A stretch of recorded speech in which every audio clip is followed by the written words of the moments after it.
W. Soren with the tier 3 sub. 6 months of being of leading the way in chat, gang. Thank you so much, Soren, man. Thank you, and cheers. And I guess with that, we can go ahead and kick off RantCast 35. Good evening, everybody. Welcome to RantCast 35. I am Mr. Mephisto, the man with every opinion unlocked. It's like an Xbox achievement. You just got to keep grinding. It's like platinuming life on your PlayStation, really. I've done that. I put in the work for you just so that you can get all of my opinions all the time. Tonight we're going to be... Well, my guest tonight is Dr. Nic True. Say hello, Nick. Hey, how's it going, everyone? All right, so there's Nick, and to be clear, and just kind of at the onset, we're going to be talking about invisible disorders or invisible disabilities, right?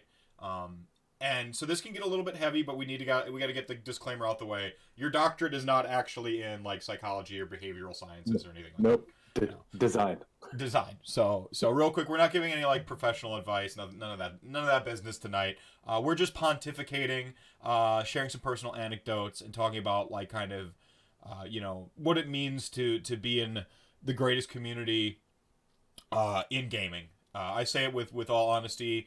If you know my personal nerd hierarchy, like I started out as a tabletop gamer with RPGs. I kind of moved sideways across into Warhammer, and actually video gaming I was kind of like the games I got to play by myself, which is why I gravitated to RPGs early. Wargaming is the thing I can do by myself or with one friend, and then if I happen to hit that sweet spot, I can get 5 people together and play D&D or Rifts. That being said, despite loving all those things, I firmly believe this is the greatest community ever. What do you think, man? I could not agree more. So as somebody who I live by and work by Gen Con, and I see the different tribes of nerds that are not my tribe of nerd walking around. And I mean, wargaming is just, I don't know, maybe it's the barrier to entry that's extremely high. Well, you got to be really committed to wargaming to get into it. Like it's pretty easy to pick up for all intents and purposes. It's pretty easy to like download League of Legends or pick up Street Fighter or whatever the other gaming niche is. Like if you're in wargaming, I don't care where you come in on the game, whether you're a narrative, whether you're a painter, hobbyist, competitive filthmonger, wherever you, or some mix of all the above, like you got to invest into it. And don't worry, Soren, you're unsubbing if I treat Lumineth the same way I treat Sigmar. I don't think that's gonna happen. I might meme a little bit on some things as jokes present themselves, but like I don't have anything against Teclis. Tyrion and Teclis are they're fine to me. Except they're elves. I mean, they are elves. Well, oh wait, you actually. So you play a couple of, yeah. So you hate elves. You actually have a couple of armies, and one of my favorite reasons for why you played Slaanesh, kind of like peak filth era Slaanesh, incidentally getting into them during peak filth, like to be clear. I'll let you. It's your story. I'll let you tell it. So elves in pretty much every fantasy setting are responsible for ruining the world in some way or another. And have a personal D&D story from high school with a jerk who decided to play an elf and wouldn't let anyone else play elves. So since then, I've hated them.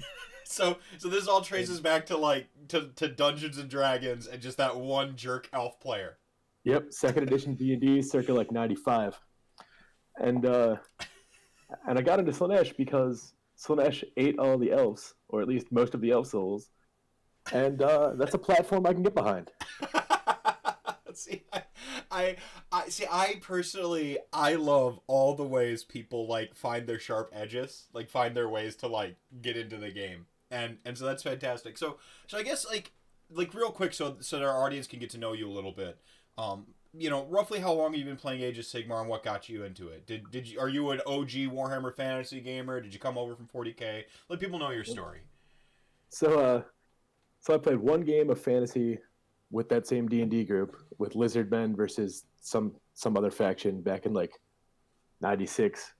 Hated it. Forgot about it promptly.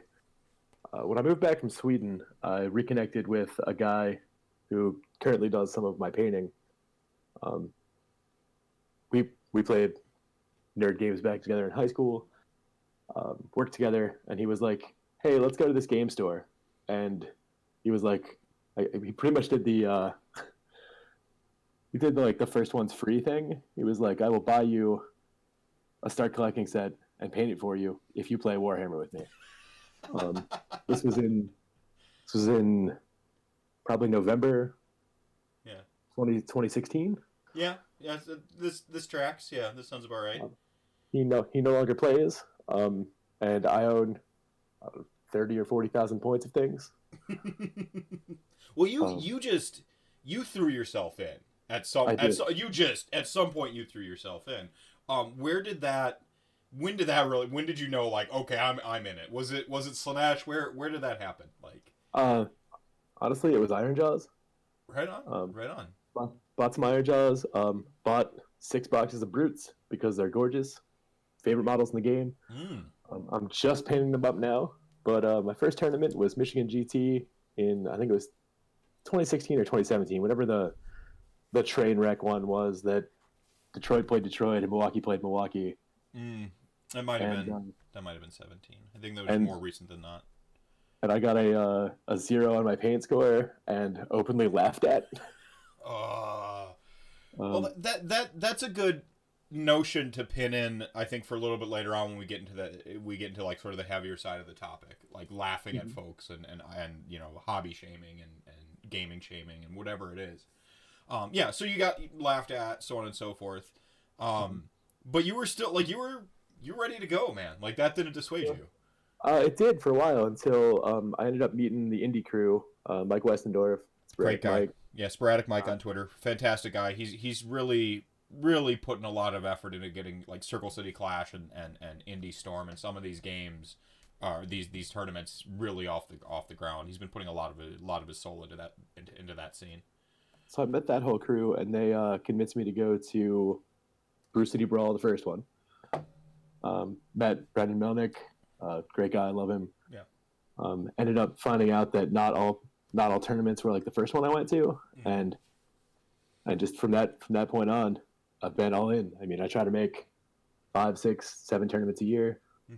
Yeah, and I would go on to meet you at the following Brew City. I missed that first Brew City. So Yep. Andrew Yells, I was at Andrew Yells' house. Him and Haywo were roommates for a little bit there. I was actually visiting Haywo when Andrew Yells was at that Brew City that you went to. So a fun little like chronology of like, you know, strangers missing strangers type thing. Yeah. So, yeah, and yeah, it sounded like you had a point to finish off there. I don't know, basically just been all in ever since, and it's like, I don't know, I mean, it's going to sound kind of campy, but like, I feel like it's the Midwest, at least for the Sigmar scene, is like kind of like a family. It's like a super welcoming place, and like, these are people you've met once, and like, I met Tom McClure at that first Brew City. Yeah. At Meltdown. I went to the following Meltdown, so I guess that was Meltdown 2. And he just yelled my name and ran up and gave me a hug. And I was like, how do you remember me? We had a passing 10-minute conversation. Because Tom McClure is, like, he is the best sportsman IRL. Like, yeah. You know, like, he just, like, it's not, you know, gaming for sports. He is the best sportsman IRL. And, like, one of my first tournament games in the wild was against him and Mike Westendorf. The doubles event at Dragonfall was me and Haywo, and like he's playing his like his quote unquote blue balls of fire army, which is the squigs and the giants that he's like blue stuff or he green stuffed up himself. And there's a whimsy to that army. I won't spoil it for you. I hope you make it out, and he's got some models to show you. Great guy, like just fantastic guy. Like you can't get. There are like certain a density, and I think it's a pretty high density of players from the Midwest that if they're your first game in a tournament, you're just going to be like, I'm in. You know, like if you're going to get like the fear, I think for a lot of people coming to the tournament is that like, what's it called? That like the fear of that guy, right? Like you just think a tournament scene is just going to be 100 that guys and then just you. Like it's the opposite. Like that guys are, I don't say like they're gate kept but they run into people like Brendan Melnick on the tables, and like they get that guy kind of like either beat out of them, or they just like, like they're just bigger monsters than that guy at tournaments. and Well, and because it is such a family, I'd say it's a little bit infectious. Like I showed up, with my competitive background going, is this going to be like Magic? That was a fear I had, because Magic is not a pleasing tournament scene. It's the opposite. Like you almost gain a malice yourself when you play Magic the Gathering, where like more of your joy comes from ruining other people's fun than like facilitating people's fun. Like, and it's so like I came in like a little paranoid, and I think I shared this like last week, talking about playing with on RantCast last week, talking about playing against Kyle Knapp. Like, I'm like, is this guy really this friendly? Because that Magic the Gathering mentality had like poisoned me. But then I'm like, oh no, this guy really is, like, as advertised, that great. well, speaking of getting absolutely destroyed, my Havoc team I was partners with Alex Milotis. Mm-hmm. Oh, and we played Pat Brydildson and Walter Duncan, and they won probably 4 minutes into that game. We played on the sewer table, and all the Maw Crushers and all the orcs just went across the table and completely. I think we had the only models we had left. Turn 2 was the one that was in jail that they couldn't kill, and we couldn't save. That game was an absolute riot, because those two are stellar opponents. Like, yeah. Patrick Brydildson, you play him, you're gonna have a good time no matter what. Patrick he's another one of those like Tom McClure level, like winning best sports IRL at all times kind of guys. Like, he's really he gets legitimately excited whenever anything awesome happens, and it doesn't matter if it screws him over. He just gets super stoked. Yeah, see, I can't replicate that, because like it would come off as insincere from me. Yep, same. If I cheered your 12-inch charge, this is the one I always come back to. If I cheered your boxcars, it would come off as insincere. But like, I invite people into my own little world when we're playing, where like I'm the bad guy and you're like the good. I'm at the table, like, but that's how I make the games enjoyable, because it's something very much I can do. Like taking on my WWE heel persona, and Sigmar is wrong, and Sigmar is a false god, and being Nagash, and Death is the good guys. Or if I'm playing Chaos, it's just like burn it down anarchy, like just getting upset that you killed my Ungor because I wanted to burn them, like like it's like I find a way to like infuse that like that friendly banter into the game, and I think that's some people it comes really natural, but some people maybe it doesn't. So I had to my first barrier was like realizing that people are pretty authentic, and just like I'm a pessimist by nature. Like, in reality, I just really am, and it's hard work for me to like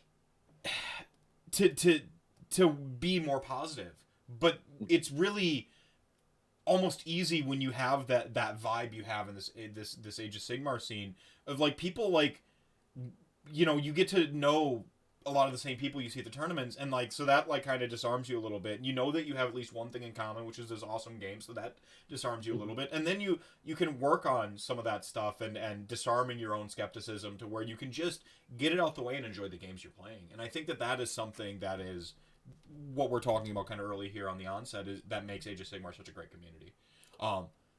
Absolutely agree. And it comes down to like another topic for another show, another day, is like play how you want to play, and that's okay. Like, no matter how you want to play, like if you want to get super into hobby and don't care if you win or lose, that's cool. If you want to bring a hard list and win, it's a tournament, that's cool too. Yeah. Well, finish your point. Basically, like, as long as you're not like, I've been absolutely destroyed. Sean Clark has beaten me turn 1 before, but it was still a great game. He was still a great opponent. He was like, this is where you messed up, and here's how you can play better in the future. Yeah. I mean, and I think that's really important, because we do have a social game. You can actually set your expectations and moderate and mitigate expectations between yourself and your opponent, right? Like, I know if I'm playing Sean Clark or basically anyone from the Detroit Warhammer Club, I know what type of game I'm about to get, right? And then I just play to that level. You know, I set my expectation to that level and try to like deliver. You know, because then at that point it becomes on me. I have this expectation set realistically because I know the opponents, and then from there it's just like now it's time to deliver. Oh man, thank you so much, Necrolepsy. 5 months. Thank you for the tier 1 sub, man. Real quick though, before we move past the point too far, there's some fighting words here in chat. So chat gang already firing off. Soren's coming to Midwest Meltdown. He's actually grudging AOS coach. I don't know if you know about this.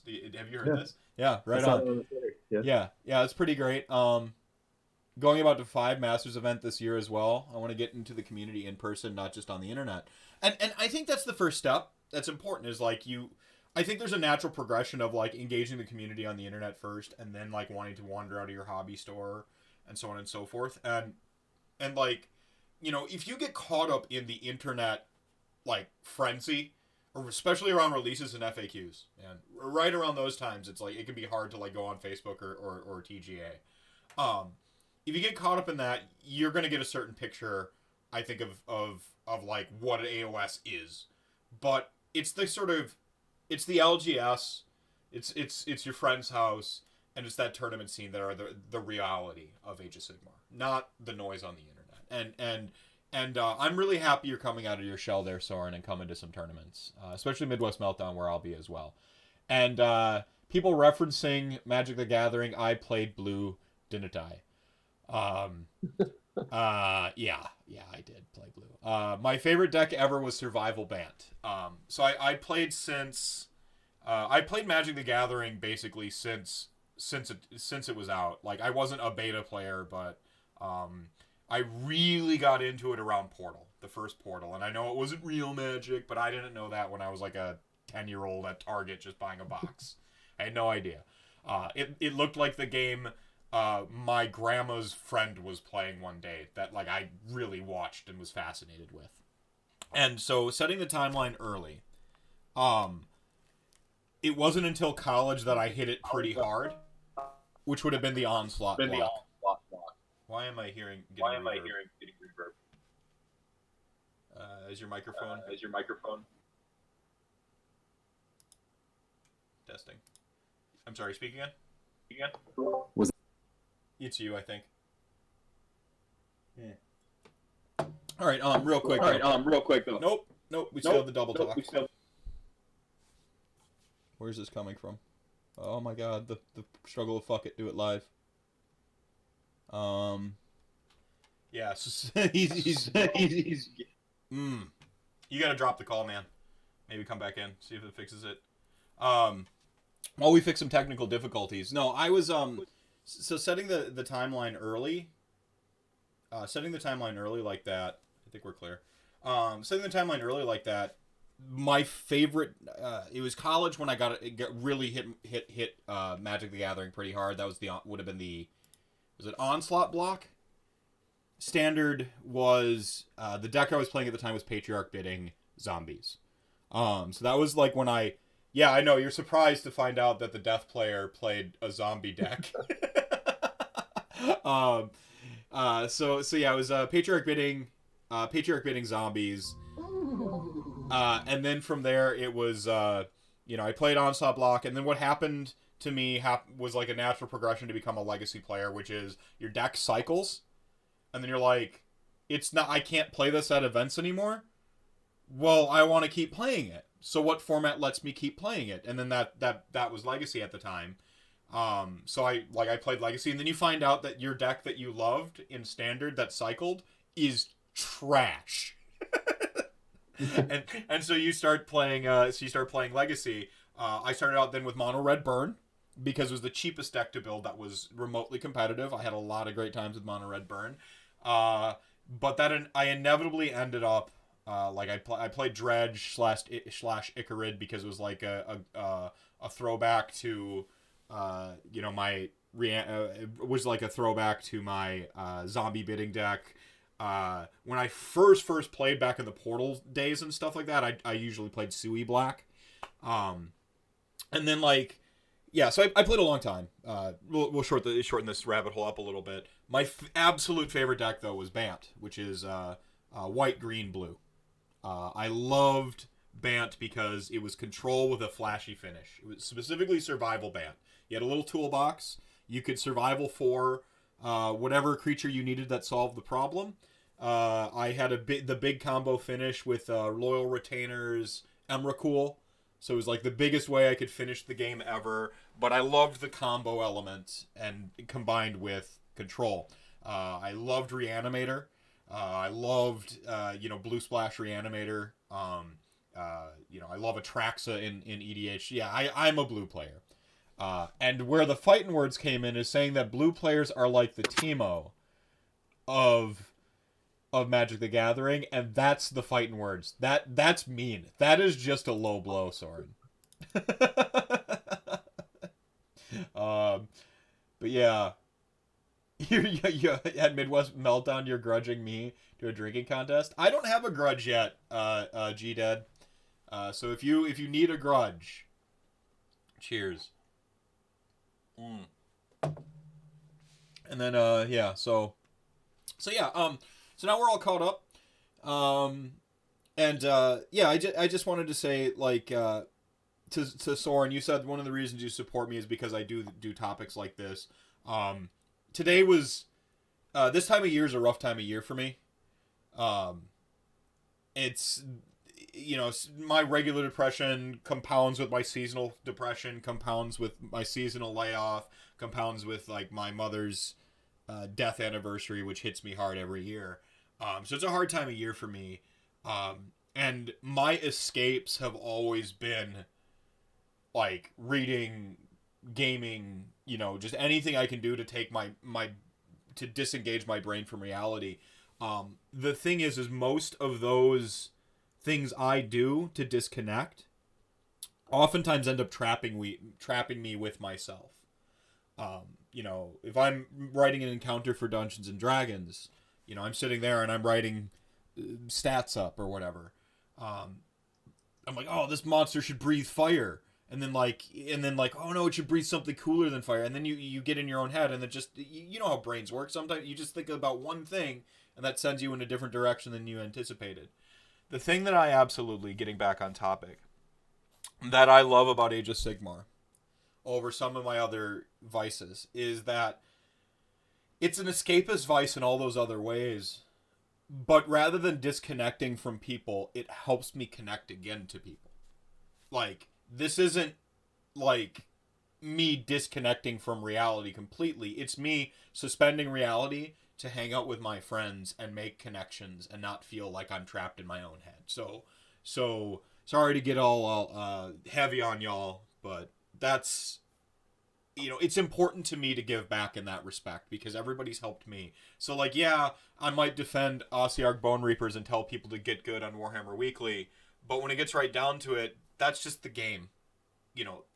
The person, I'm so much more than that. And, thank you for helping me and supporting me, everybody. Nick, man, you've been an unexpected great friend out of like that, one of those like rare gifts in this community where like you meet somebody and you like hit it off and like, now I've got a friend for life. So, well, I mean, like, speaking of not being alone with your thoughts, you rode down with me to DashCon because I didn't want to be alone with my own thoughts for 6 hours, yeah. And that's really great. And another thing I want to add on to what you said about the hobby, or this community sort of pulling you out of your shell. It does that, but it also forces you to create to be a part of it. Yeah, and oftentimes I find myself in the lowest points of my life doing nothing. And the reason I buy so many models is if I get pulled into one of those things, like I'm forced, due to the standards of hobby at these events, to create something. Mm-hmm. And it may be marginal and it may not be the best painter, but I'm still proud of it. Yeah. Well, and you fell into one of those traps I fell into kind of early on in my hobby journey, was I broke my hand and it just like, it was this complete mental block for me where I'm like I can never be that good because I have a handicap or whatever. And this is more on the physical, not so much an invisible one. But like the mental block was invisible to me. It was like I will never be a great painter, so I might as well just like focus on being a great gamer, right?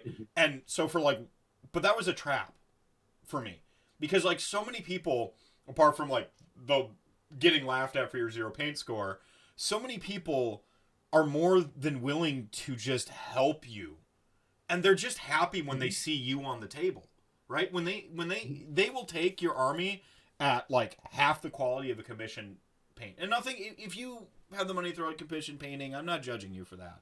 But the point I'm making is that people, if they see you on the table, they see the conversion, and then you can like talk about, oh yeah, I was trying to paint this and I messed up here, but you can see how I kind of turned it into like looking like a sparkle or something, whatever those little like happy accidents are, just to borrow from Bob Ross there, like whatever those are, you can like tell them about that, and then people are like actually interested in seeing that the you on the table. And I think that really helps.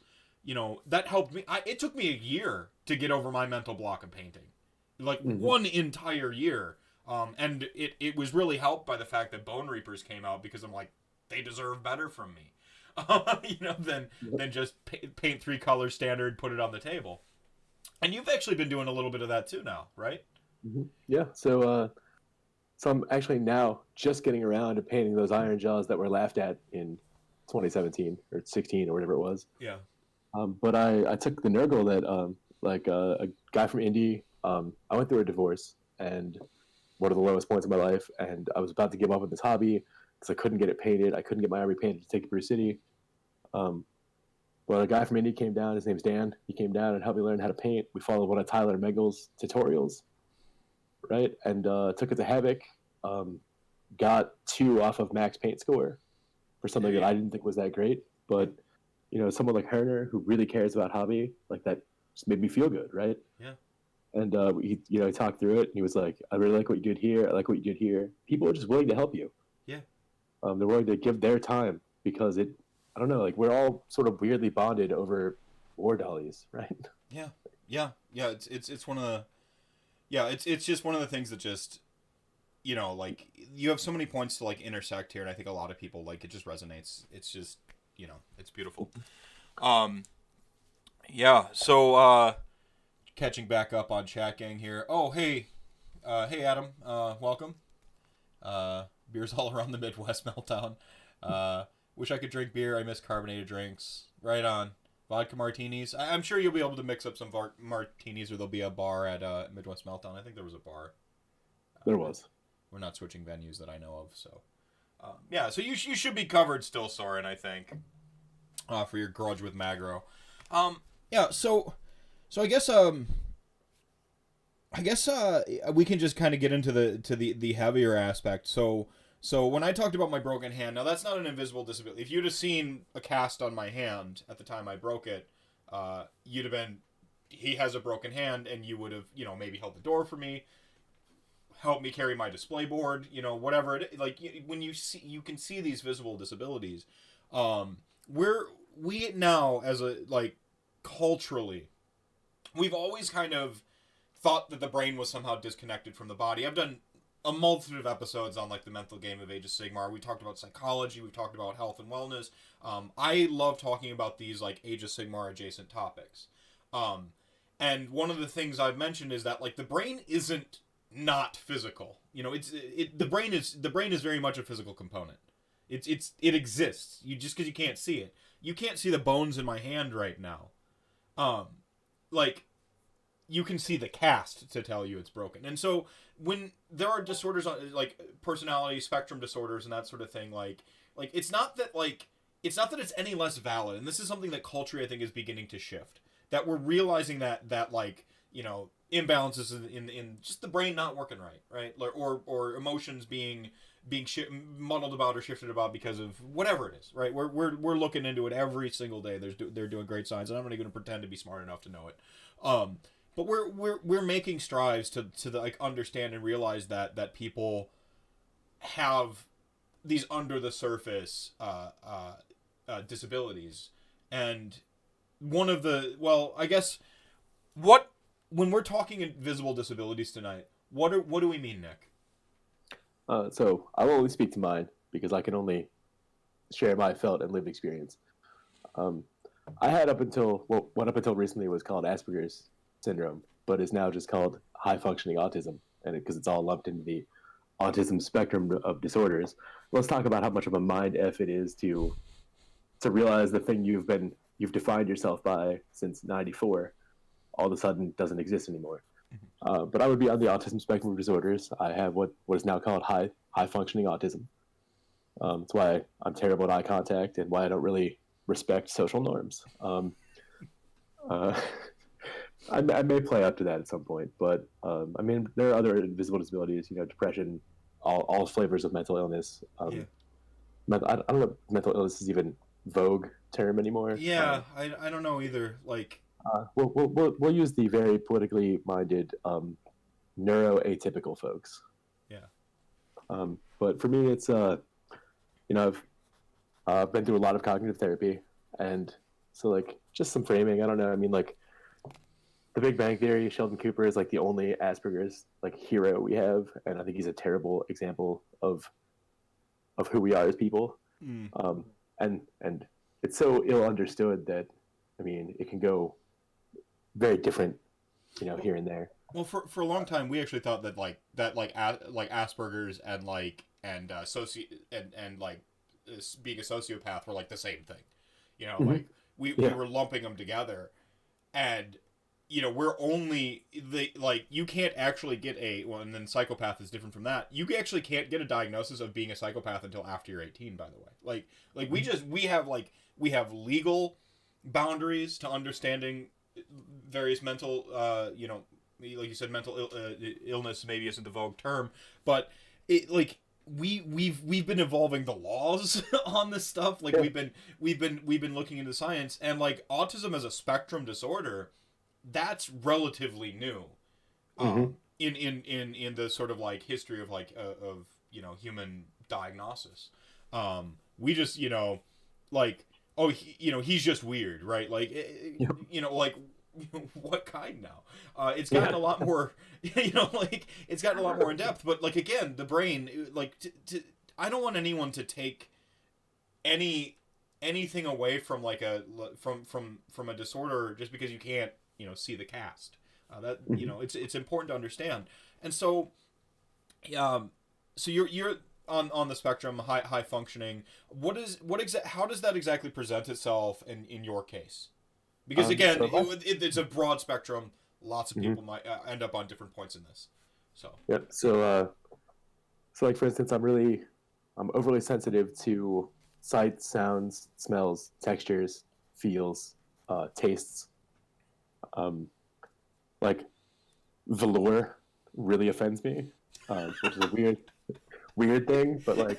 So you could never be the velvet velour. You could never be the man with no name, Zap Brannigan. No, nope. Particularly like we have. So Zap Brannigan cosplay out. We can't do our partner cosplay of me, Kiff, you, Zap Brannigan. All right, it's out. Not a thing. So it generally presents like people with formerly what was called Asperger's syndrome tend to be called little professors. Like we develop language skills early. We tend to be overly articulate, overly pedantic. Our level of specificity is inappropriate for most contexts.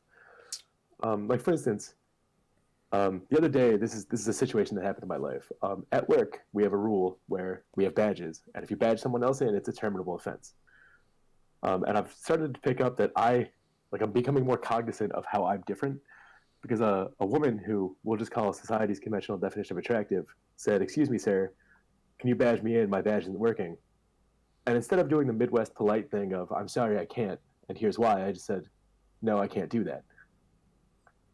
And that's very different. It's subtly different, but it puts people ill at ease because they're used to having some sort of like apology or explanation for it. And she was like, "Well, I really need to get somewhere," and I was like, "I really don't give a shit about your problems because I don't." And I just don't.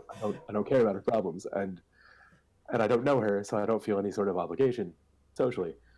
And then she sort of raised her voice at me to shout some hurtful things, and I just threw my hands over my head and said, "I need an adult," 3 times very loudly, which I've learned is a great way to de-escalate any social situation. Because it really gets everyone's attention, and people hate being stared at. And I don't necessarily mind it, but it presents in me like I would say intense interest in 4 to 5 different subject areas to the exclusion of all others. Which is why I really like getting back to the Sigmar community, like the ability to go to a 2-day event or 4-day event and talk exclusively about one of the things I care about at length. One of the 4 or 5 things you care about. Yeah. At length, with people who also want to talk about it, it's empowering and relieving. Yeah. Because when I you've met my girlfriend. When I talk to her about Warhammer, I don't notice her eyes glaze over, and she's too polite to tell me to shut up. Right? Well, I mean, that's the thing is, like, that's also, like, a nerd thing, too. So, like, and being, like, you know, being invisible, like, we just think you're a nerd, being a nerd, and you're amongst, you know, like that's also a nerd thing, too, is you just at some point don't recognize that people have, like, checked out. And I think some people, I mean, that's not to say, like, you can't, like, you don't have, like, it's not that you don't necessarily possess empathy or anything like that, because empathy is sort of like it's a trained thing. It's a learned thing. You can learn to go, oh, this is not appropriate, or I should feel bad, right? Yeah. Because one of the old understandings of autism is like, oh, they don't feel empathy, or they have emotions, but they don't know how to express them, or... Oh, well, like, we're very capable of understanding why things are weird. We don't feel that they're weird. So, like, I can logically understand that something I've done is awkward, but I don't ever really feel awkward about it, if that makes sense. Like, I can be like, oh, other people are embarrassed for me. Yeah. But I'm not really embarrassed. We often get accused of, like, not accused. We will Emperor's New Clothes people, if that's a metaphor I can use. Yeah. Like, we will be like, y'all naked, you know, like, so we just call out, like, I have learned through the years that there are things you just don't do, right? Like, I'm going to share with you the most important revelation of the last 12 months of my life. Okay. So, guy I work with, his name's Derek. We've had a few jobs together. Great guy. Love the guy. Super, super amazing human being. Derek has many children. I don't care about his children. And it is very hard for me to like, actively participate in conversations about his children. And I thought this made me a terrible person because everyone else seemed so interested. Until somebody pointed out that, like, no one really cares about those things as deeply as the person talking about them. Sometimes just part of being a person is caring about things that people you care about, even if you don't care about them. Yeah. And, like, realizing that my feeling was relatively, and I'm going to use a loaded term here, normal, was sort of empowering. Yeah. And that's to bring this long tail back to the Sigmar community, just knowing that, like I want to play hard, right? Referencing earlier. I'm not necessarily skilled enough to play hard. As Brendan would say, I've wrecked a couple Ferraris. But, like, that's how I want to play it. I think that's okay. Yeah. And there's a place for everyone in this community, and it's just sort of like, it's welcoming in a way that, I mean, we're sort of like more functional juggalos, if that makes sense. Like, don't lump us in with juggalos. You're from 2 whole Ferraris, Brendan says. Like, real quick rabbit hole. You actually just we'll come back, like, we'll pin this Juggalo business here. We just pin the Juggalo business here. Yeah, so Soren here, he's one of his children is autistic. Social cues are hard for an autistic person to pick up on. The hard part is knowing you have to adjust your thinking to take this into account when you are raising an autistic child. And so, like, I mean, I have faith in the community to, like, be woke and become more aware of other people, and that's part of the reason I think we're doing this show, is to just raise some awareness in how you approach other people when you approach the game, because this isn't just, like, about people with disability or whatever, or disorders. This is about, like, sort of improving the Age of Sigmar game and community experience for everybody in a manner that is just going to be beneficial and give each other, like, the benefit of the doubt. And I think that's really what it comes into, is like, you might not pick up on social cues, but we can sort of establish the social contract, and, like, whatever it ends up being, you can go, oh, this is the expected thing. Like, you can codify not picking up people's dice, right? And not need to understand if it's socially awkward or not. You know, these are things we can do as a community. Being on time is like a very basic thing that shows like respect for the opponent and respect for the game, right? Like, there are things like this that are like socially like one sort of area, this is what's right socially, and then you can actually go, oh, game wise, boom, and then you just move that over into the social sphere too, and go, hey, now these things are all appropriate, and then I think part of it is having a tolerance zone, understanding that everyone approaches it a little bit differently. What's right for you might not be right for them, but having some sort of understanding. The social contract is really, I think, the best way to put it. Well, the best way I've heard it described is you could never be certain of the wars that are going on in someone else's head. And I mean, just for autism spectrum disorders, I believe the rate of appearance of that in broader society is 1 in 200. I'm willing, if I were a betting man, which I am, I'd be willing to bet that that's closer to like 1 in 50 in nerd communities, right? Probably. Especially for when it comes to like in Magic the Gathering, right? It's a game of rules, and people on the spectrum love rules. They love reading. They love committing things in memory, right? Yeah. Naturally good at it. So I think that we could just all be a little bit, more understanding. And I try to be, but so I recently got some helpful critique from Boy Wonder, where he was like, I always ask at the end of the game, like, how can I be a better opponent? Because I may not know I've done something to offend someone. So I like to ask, right? And this is something I don't want to say harped on, but brought up a lot, is like, I'm responsible for my opponent's enjoyment, right? That's part of it. I wouldn't say you're responsible, but I would say that there is it's a controllable element. You are fully in control of helping the game be better. Of making a more enjoyable experience. Even if you're running filth, you can still make the game enjoyable by not like gloating over their demise, or when something breaks the wrong way, laughing in their face. Like, there are a lot of things that you can control to make the game more enjoyable, regardless of what level you're playing at. But yeah, continue. So I like to ask every opponent, like, what could I have done better to be an opponent? Brandon gave me some great critique. We recently played at a team event, and I was maybe a little awkward. But Boy Wonder said to me, he's like, you're very expressive with your face when you're not happy with something. And I won't necessarily repeat the term he used, but I should probably pay more attention to what's happening up here when I'm staring at someone across the table from me, because they're probably looking at me like, oh, this dude hates me right now. So if you got like, so I don't know if you can tell this on the camera. My eyebrow, I have like who's the actor? He's got those like really fuzzy, high pointed eyebrows. Abe Vigoda. Is that it? Old guy. Yeah, older gentleman. Yeah, like I've got like the eyebrows kind of like that. Like maybe Vincent Pricey, even where like I just have this peaks on my eyebrows and like a natural like just sort of like I just have like that natural like intense look right especially around the eyes, and I often stand with my arms crossed when I'm like thinking.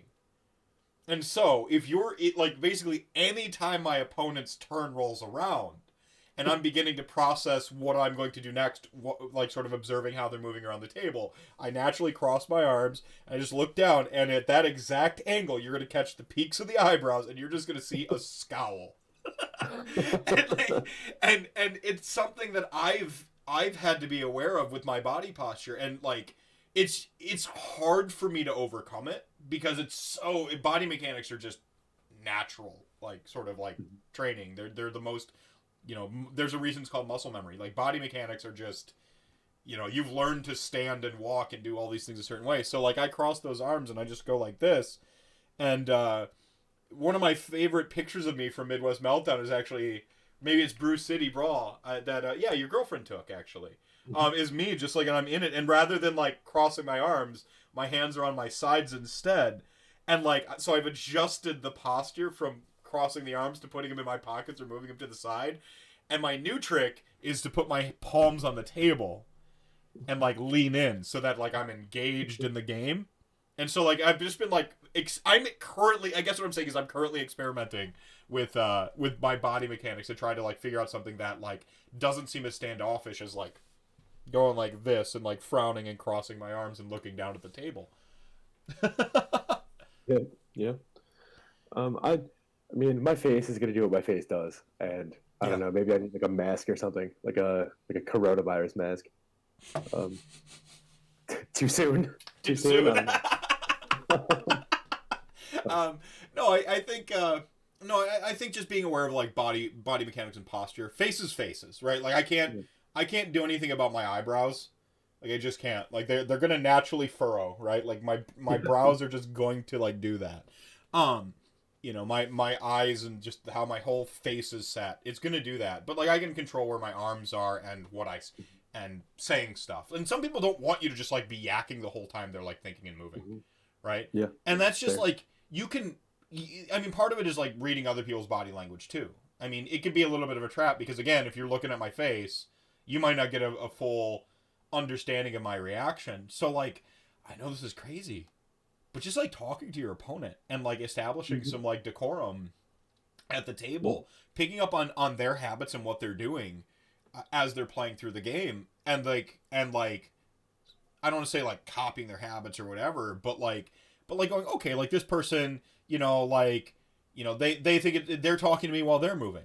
Oh well, then Mhm. okay, then it's probably okay that I do that same. Then I talk to them while they're moving too, like things like that, like picking up on those little like social cues. These are things that can just help you have a better social experience while playing Age of Sigmar. And I think that's important, especially when you have you don't know what you don't know what war is going on inside somebody's head. You know, Mhm. you know, talking about the game is a really great respite for everybody though. Like Mhm. there's a reason I committed to two days that weekend to play this game. Like I'm more than willing to talk to you about Age of Sigmar. I want to know about your army. Like this is the time to have those conversations you can't have with your significant other at home because they don't give a shit about your game. Mhm. Well, and not only that, but like one of my first real event, Brew City, the first Brew City.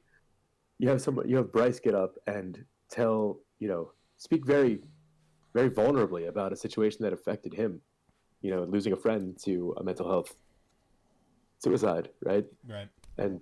And he spoke so very openly about it that it just sort of welcomed people. Like it made me feel like if he's willing to have that conversation in front of a large group of people, he either trusts those people implicitly, right?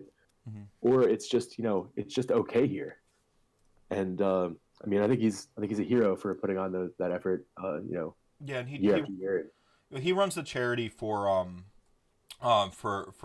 prevent suicide Milwaukee, right? Like he that's the event he was working for, Mm-hmm. um, and or working for the charity he was collecting for, I should say, and he did a great job with that. Um, and to share the personal story and the personal element, I think just made it. I mean, I was tearing up. I Mm-hmm. was I was like I bet you a majority percentage in that room has like knew where he was coming from, because I do think that in a sense, you talked about like people who maybe like on the spectrum, or or like like gravitate towards the game, its rules and its focused. You get a certain percentage of people who are socially marginalized gravitate towards nerd things, right? You get Mm-hmm. a certain, and then you get a certain percentage of veterans who love to play war games, and I think Mm-hmm. every single one of those groups of people has some struggle with a mental disorder or an invisible disorder. Mm-hmm. Absolutely. And so I think it really resonated with everyone, and that's the thing is like I don't need or expect anybody to um share their story if they've got one. Like that's not the expectation, But to know that you're welcomed, I think goes a long way too, and to know that people have been through what you've been through. I had someone today tell me that they literally just sent me a message. They're like, "You're awesome." I'm like, "What?" And they're like, "You're awesome. I think it's awesome that like you're brave enough to share these stories. He's like, I can't do that, but like you're awesome and thank you for doing that. And I'm just like, noted, and that's why I do it, is because I saw somebody I respected in actually the D&D community start being like visible, right? Like visibility is the issue. That's the problem we're talking about. When I wear the going back to the cast on my hand for my broken hand, I broke my bone that you can't see. It's so much harder to like just see that somebody what someone's struggle is, what someone's disorder is. Mhm. And so like saying it is really all we can do, right? And that when I saw this person in the D&D community say it out loud, I'm just like, I'm gonna do that going forward, because when they said that, I didn't feel alone anymore, and I knew that like if I say it, there are gonna be people who keep scrolling because they don't need to hear it, but there's gonna be like 3 or 4 people who stopped scrolling and needed to hear it, needed to feel normal, like you mentioned earlier. Like you had that moment where you're like, it was affirming, it was empowering, because you're like, oh, this thing that was always like I just didn't necessarily understand. This was normal for me. This was empowering, and I think that's what it's about. Yeah, I completely agree, and it's one of those places where, so I'm gonna bring it back to the Juggalo thing, and Oh, we're back to the Juggalo um, thing. well, the All reason right. I bring that up is so I don't understand Juggalos. I don't get it. Um, I and don't either. I don't either. And my only disorders are like depression and egoism. right, right, like I used to always like they used to actually literally make me angry. I would see them. There's some of my neighborhood. They drive around in a golf cart blaring ICP, and I'm like, this is dumb. Um, and I still think it's dumb, but I don't crap on it anymore because I'm glad they found a community, right? Like I'm glad they found a place to belong. Mm-hmm.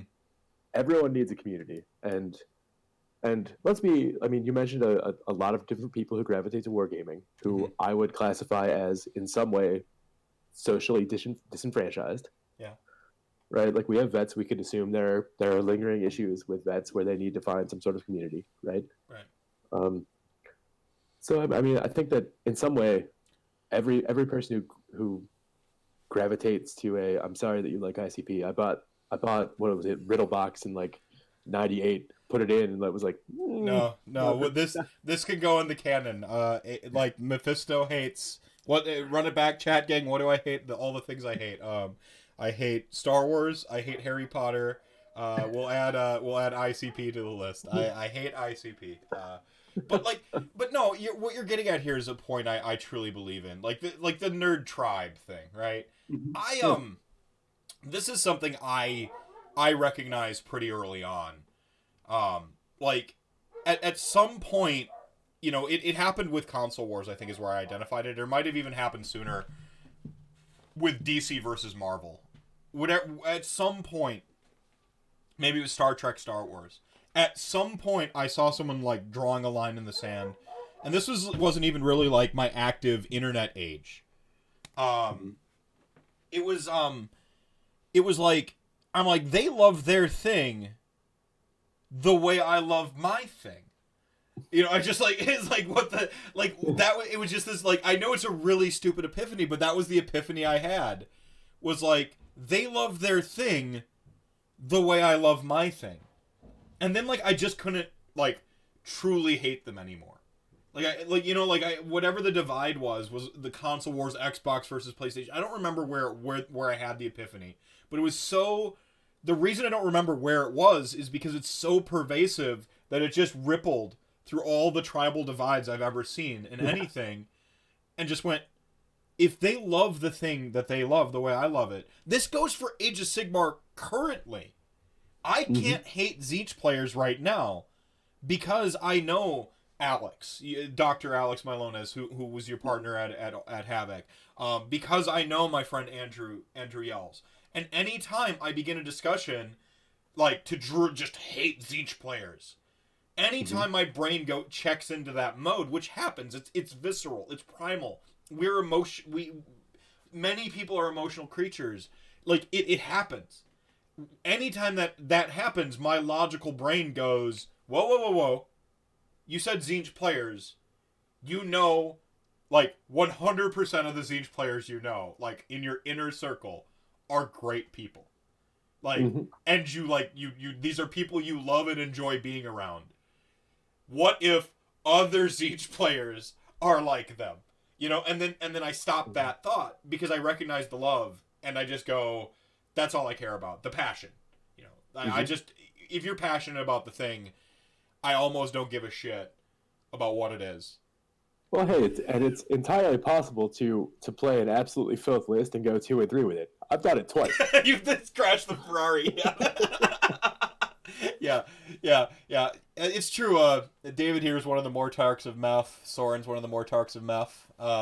Started that Patreon. Thanks for you guys bringing it up so that I don't have to. I have a Patreon now. Everybody, go support me on that. Yeah. Like, and it's fine to hate Zinch, by the way. Like, what I'm saying here is like, don't hate the players. You know, don't hate the players.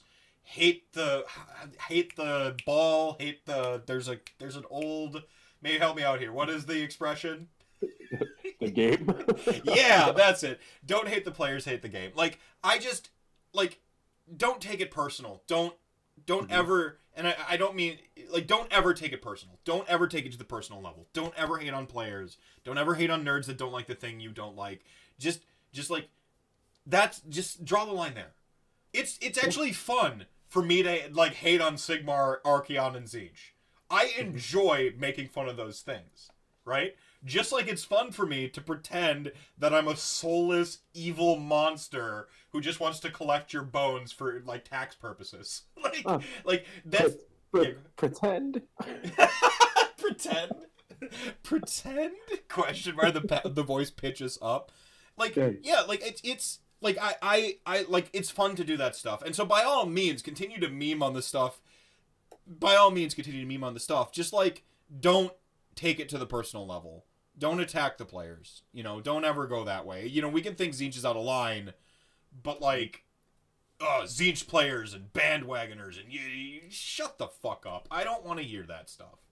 Like, well, I mean, if you see somebody who, like, dipped a bunch of horrors in, like, pink house paint to put them on a table. Sure. Right? Well, hobby shame them, by all means. Hobby shame, canonically, we're okay with here on RantCast. Like, by all means, hobby shame them. And like, that's the thing. If someone's like, I don't really love the army, I just want to win. And then you just go, you're passionate about winning. Gotcha. You know, like... That's okay. Yeah.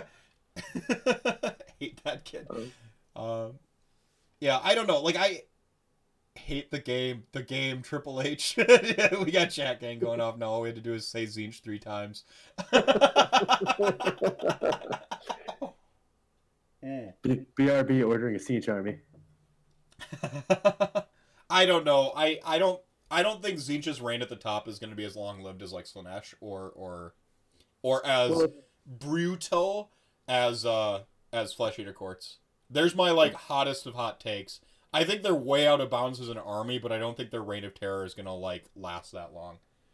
Not with pointy elves on the horizon. Right. Well, and elves. It's gotta be not strong. They win with shooting, and there's a reason shooting went away, because shooting is swingy and requires you to stick your neck out. Now they have this amazing safety blanket. They have 2 of them, of Destiny dice and horrors, but when it gets right down to it, that's what they've got, and then they have all the downsides of shooting.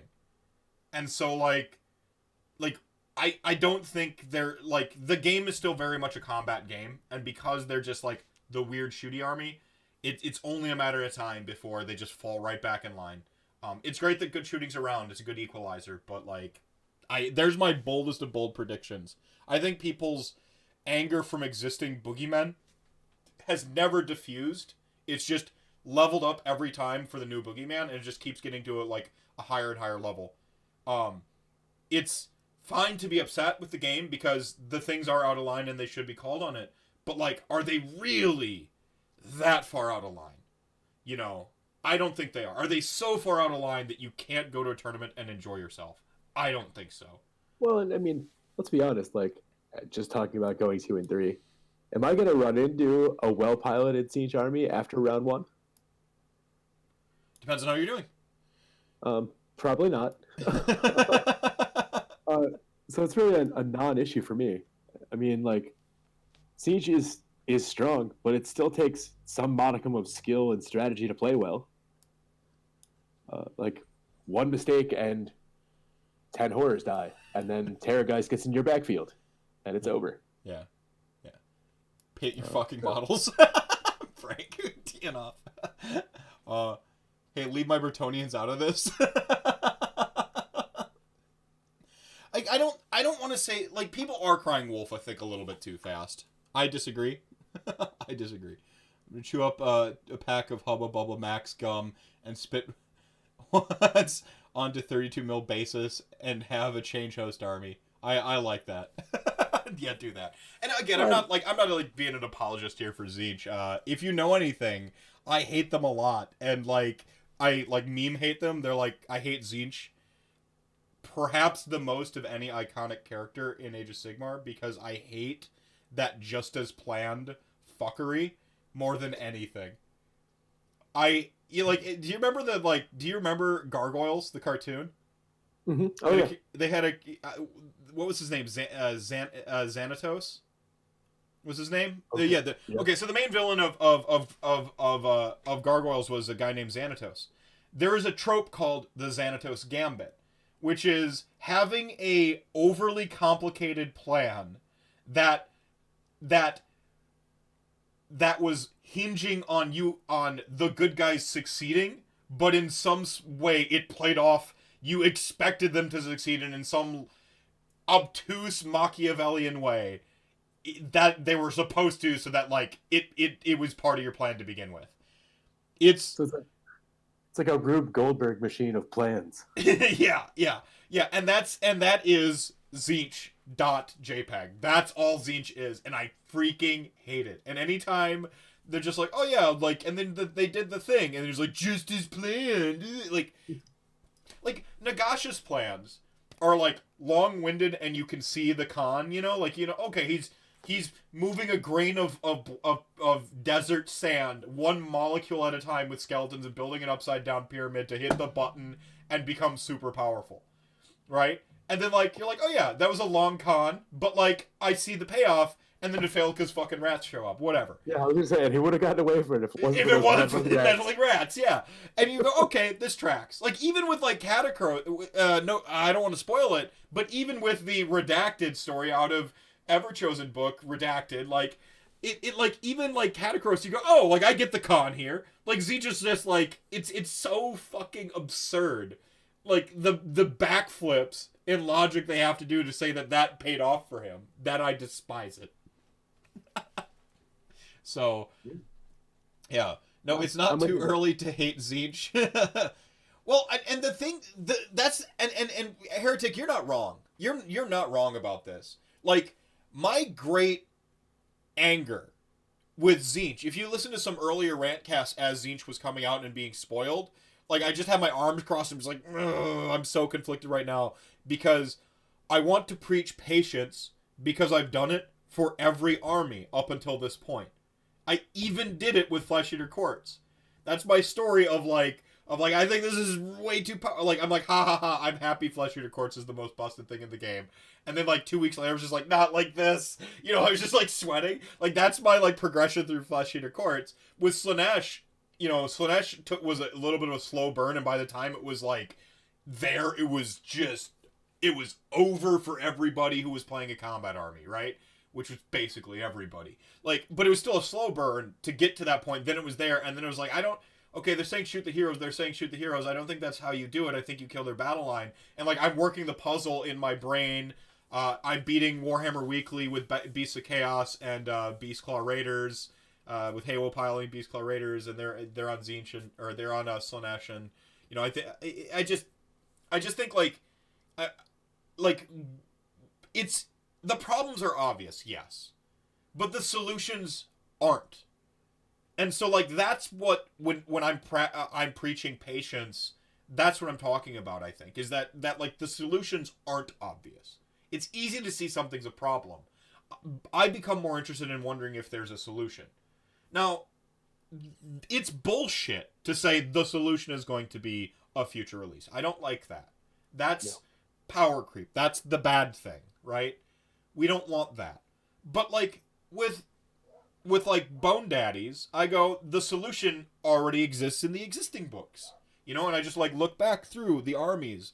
You know, Skaven have really great answers to our army. You know, like Fire Slayers have pretty great answers to our army. Daughters of Cain have pretty great answers to our army.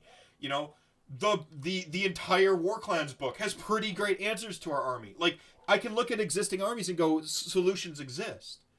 But like, and like, and so as Tzeentch was coming out, I crossed my arms and I went, because I had, what Heretic said very, very early on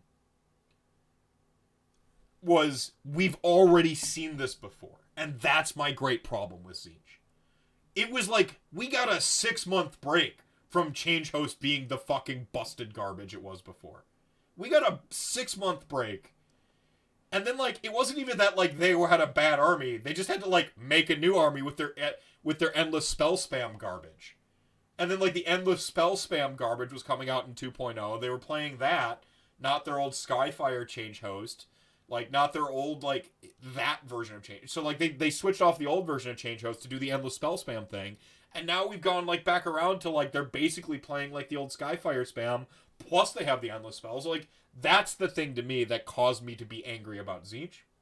But wanting to hold really hard to this line of preaching patience and not running to say the sky is falling. So I have to explain myself there, everybody, so that I'm not taking out of context to say, to have people go on the internet and say, he said Tzeentch was fine. This guy has no clue what's going on.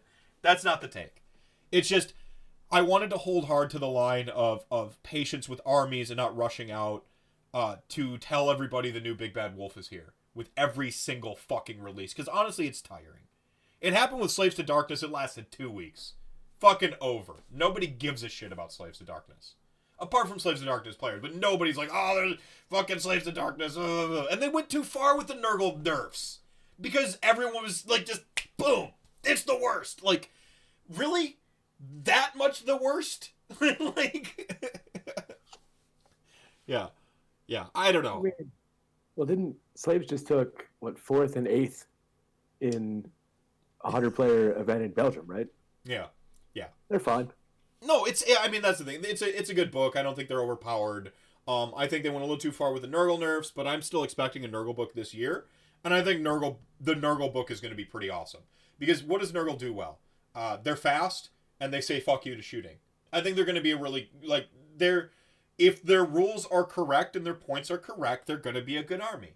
Like, so I have faith that Nurgle's going to be good. Seraphon's the one that I don't know about. Like, Seraphon is a fucking wild card. Like, they're just as likely to get that book wrong as they are to get it right. Yeah, fair. I guess we should couch this in, all of this discussion is basically about tournaments, right? Like, speaking about the community again, I have all of the power to not set up across an army that I don't want to play. Right? Like, yeah. I go to my local game store to get a game in, and somebody I bring a fluffy list, and somebody brings a Nails Tzeentch list. I can be like, I don't want to play you. Yeah. And that's perfectly okay.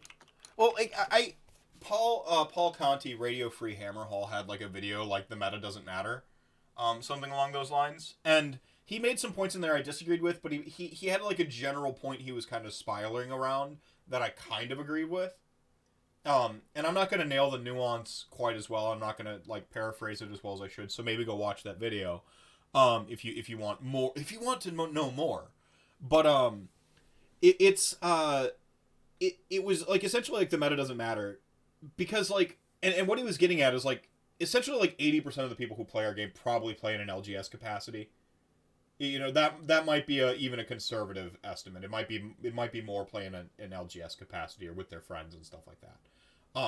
So like the meta for them is whatever's at their store, right? Like they're not playing in what's called a blind meta. They know all the commodities at all times in that LGS setting. Playing with your friend is very similar, except you have like +1 to the social score to like fix those interactions. With your LGS, it is fully within your power to go, I want to play this type of game. And you just like, hey, anyone want to play a game on Saturday? Hey, anyone, I'm experimenting with a list. Anybody want to like experiment with this type of gameplay on Saturday? Hey, I have this idea for a narrative thing that I want to do. where like I've made up this cool new rule about like some terrain shit like fuckery. Like who wants to play that? Like it is fully within your control for most people to kind of dictate their games in that respect. And at a tournament, at a competitive event, I would still posit most players there aren't aiming for top tables. I think most people there are wanting to walk away with a winning weekend. And then and then you've got the minority percentage is probably people actually trying to win the tournament. I think the majority percentage is people who just want to have a winning weekend. And then I think a larger percentage and then I think a mid percentage are people who just want to drink beer and throw dice.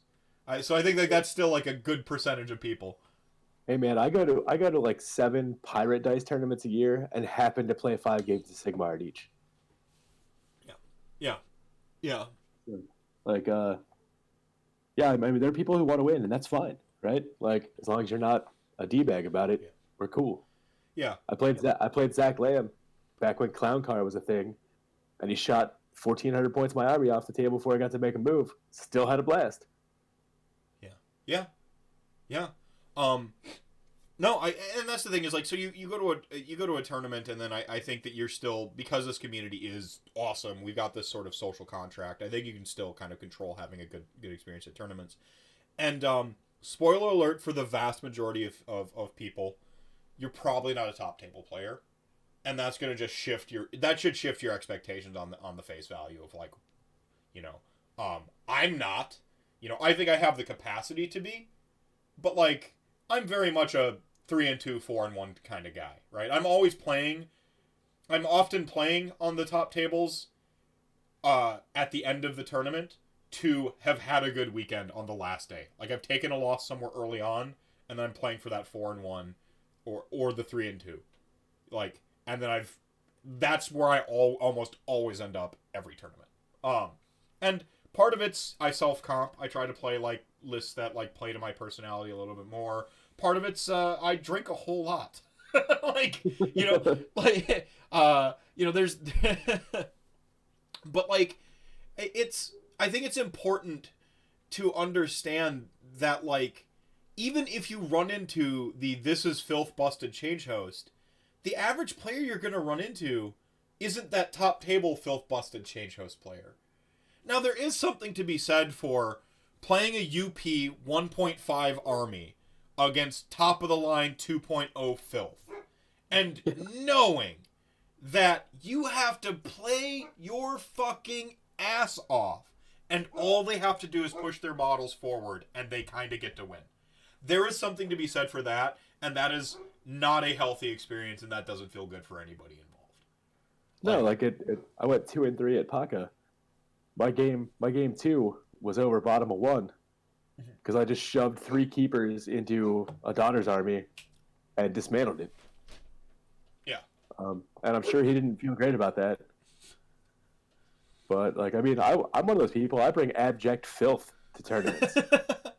But the point I'm gonna like ultimately land on here is like even if you're the abject filth bringer player, it's only gonna get you so far before you get pushed back down.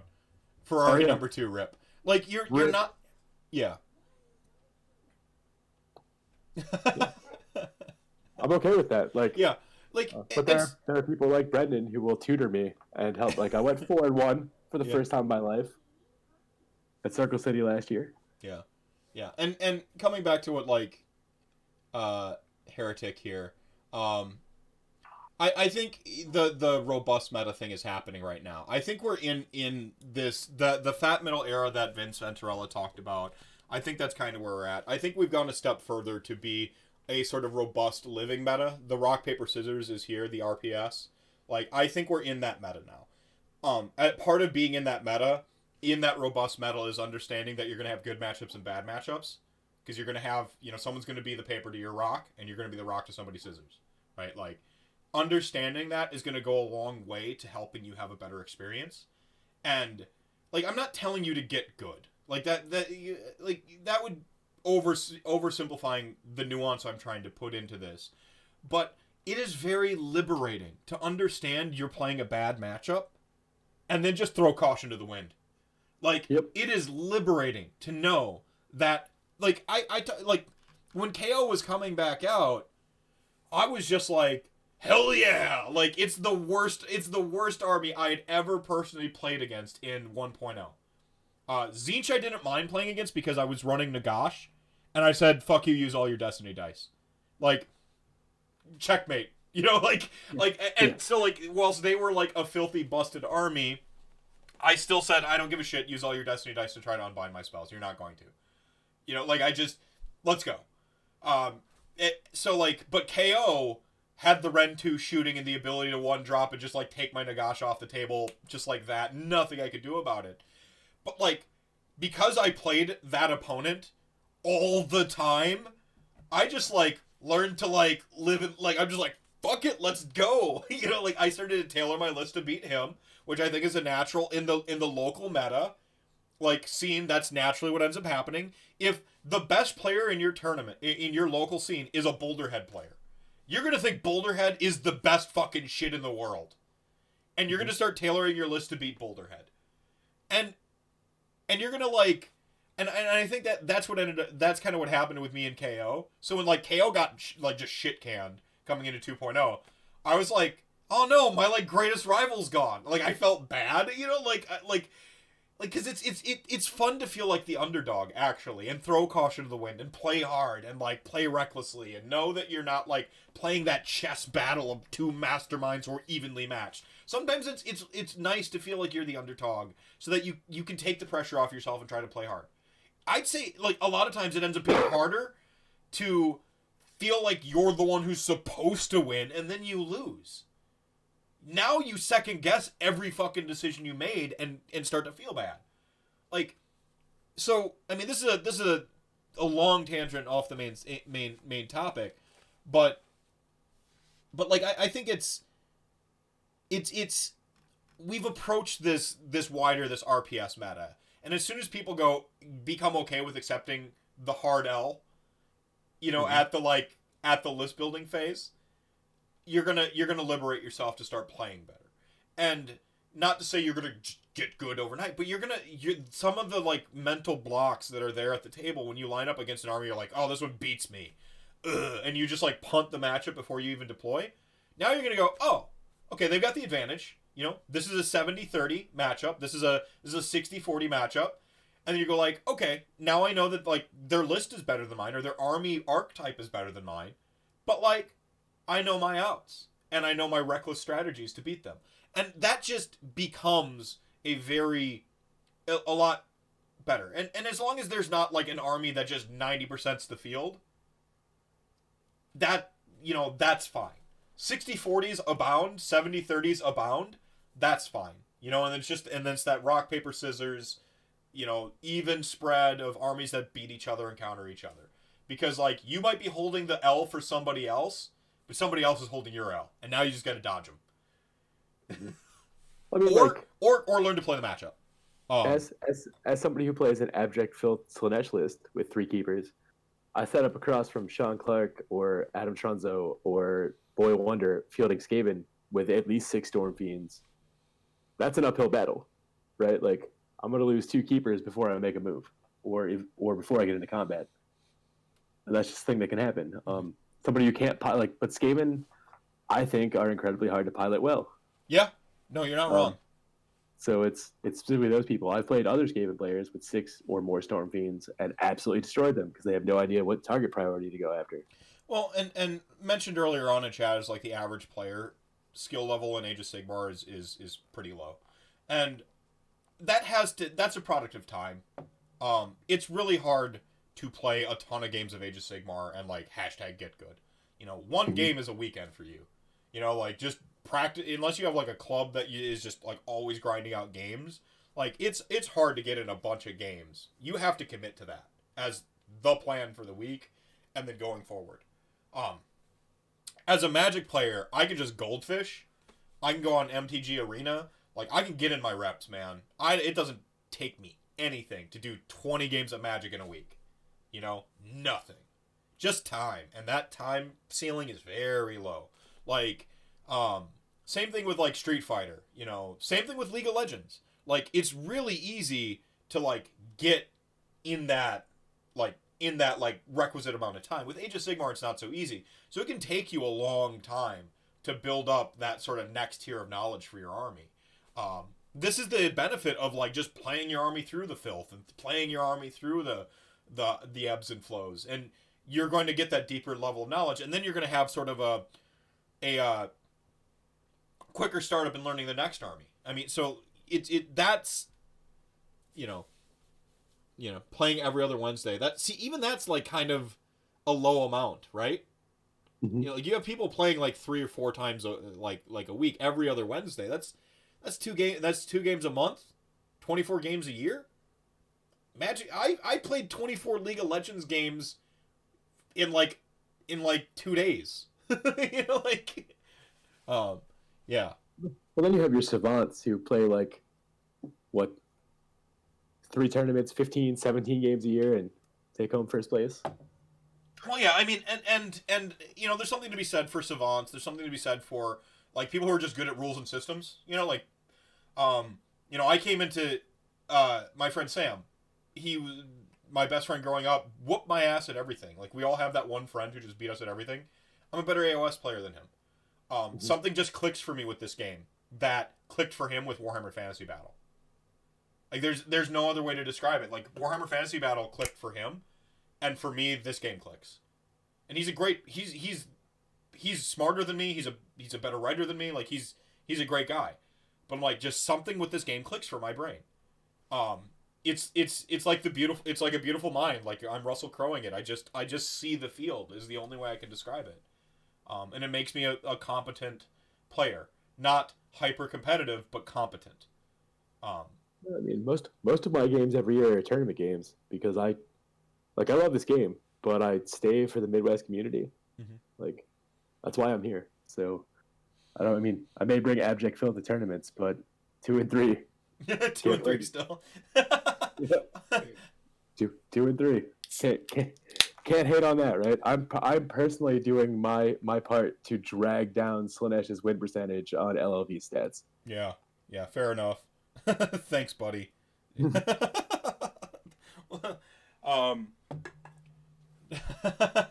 smooth horns are rigid.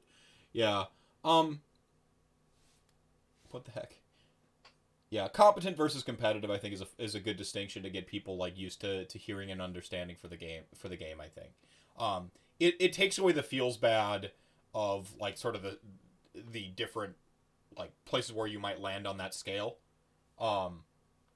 So I think it's important to like kind of rewire the brain a little bit when it comes to like Age of Sigmar, and we're talking about that, bringing it all the way back to our core topic tonight.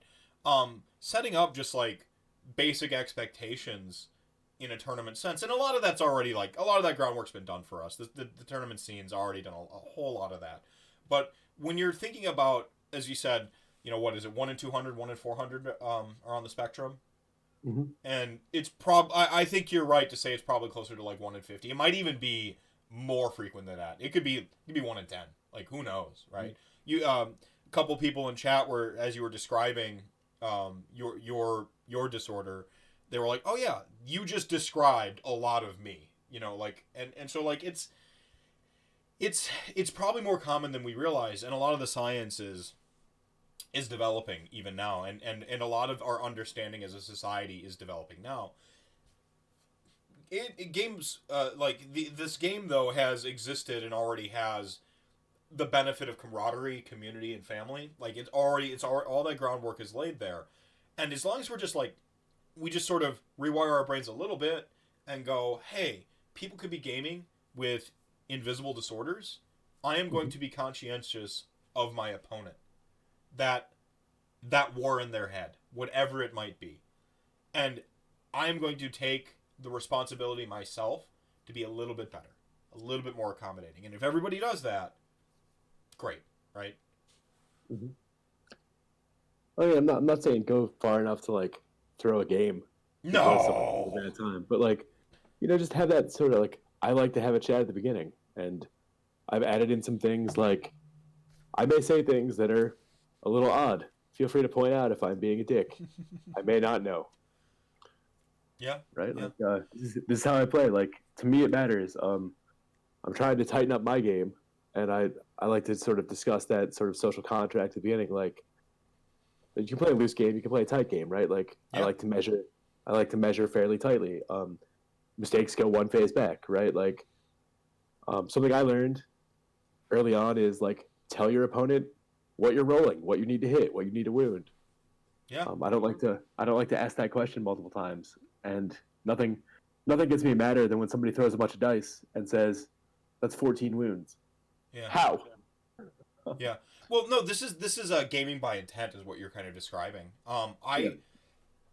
As much as I want to know every army in the game, and I am a talking head on the internet, I don't. If you ask me a question about basically any death army, I'm just probably gonna rattle it off and no, that's my area of expertise. I am. I have a really strong knowledge of Beasts of Chaos and many Chaos factions because of like my love of Beasts of Chaos. But as you begin to move away from the armies I play, the next layer of knowledge is the armies I am intent on beating and my friends' armies. So like that's the next tier of knowledge, and that's a pretty in-depth knowledge. And the more you move away from that, the less I know about your army. Like so like now IDK. I know IDK in and out. Like I don't even play the army, but Haywo does, and I've had to play him a bunch, and I took one loss to IDK once, and it was unacceptable to me. So I just like I learned to beat the army, and I've never lost to them since. Like I refuse to lose to Iden Deep Kid.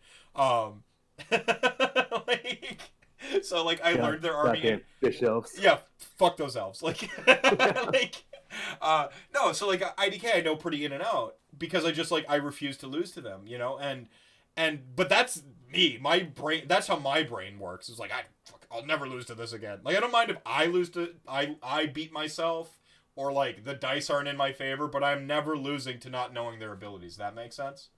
Yeah. I'm never losing to that. But like gaming by intent, telling people like, okay, 6-inch charge, like, and I like to defer to my opponent. So when I measure out, the charge distance, I'll be like, is that 6 inches? Because I think it looks 6 inches, or that could be 7, right? Like, and they'll be, oh no, that's 6, that's 7, and they're not a dick for me giving them that choice. I'm 7 inches, cool. As long as we know what I need to roll on the dice, I don't give a shit. As long as we know. How many of these can attack?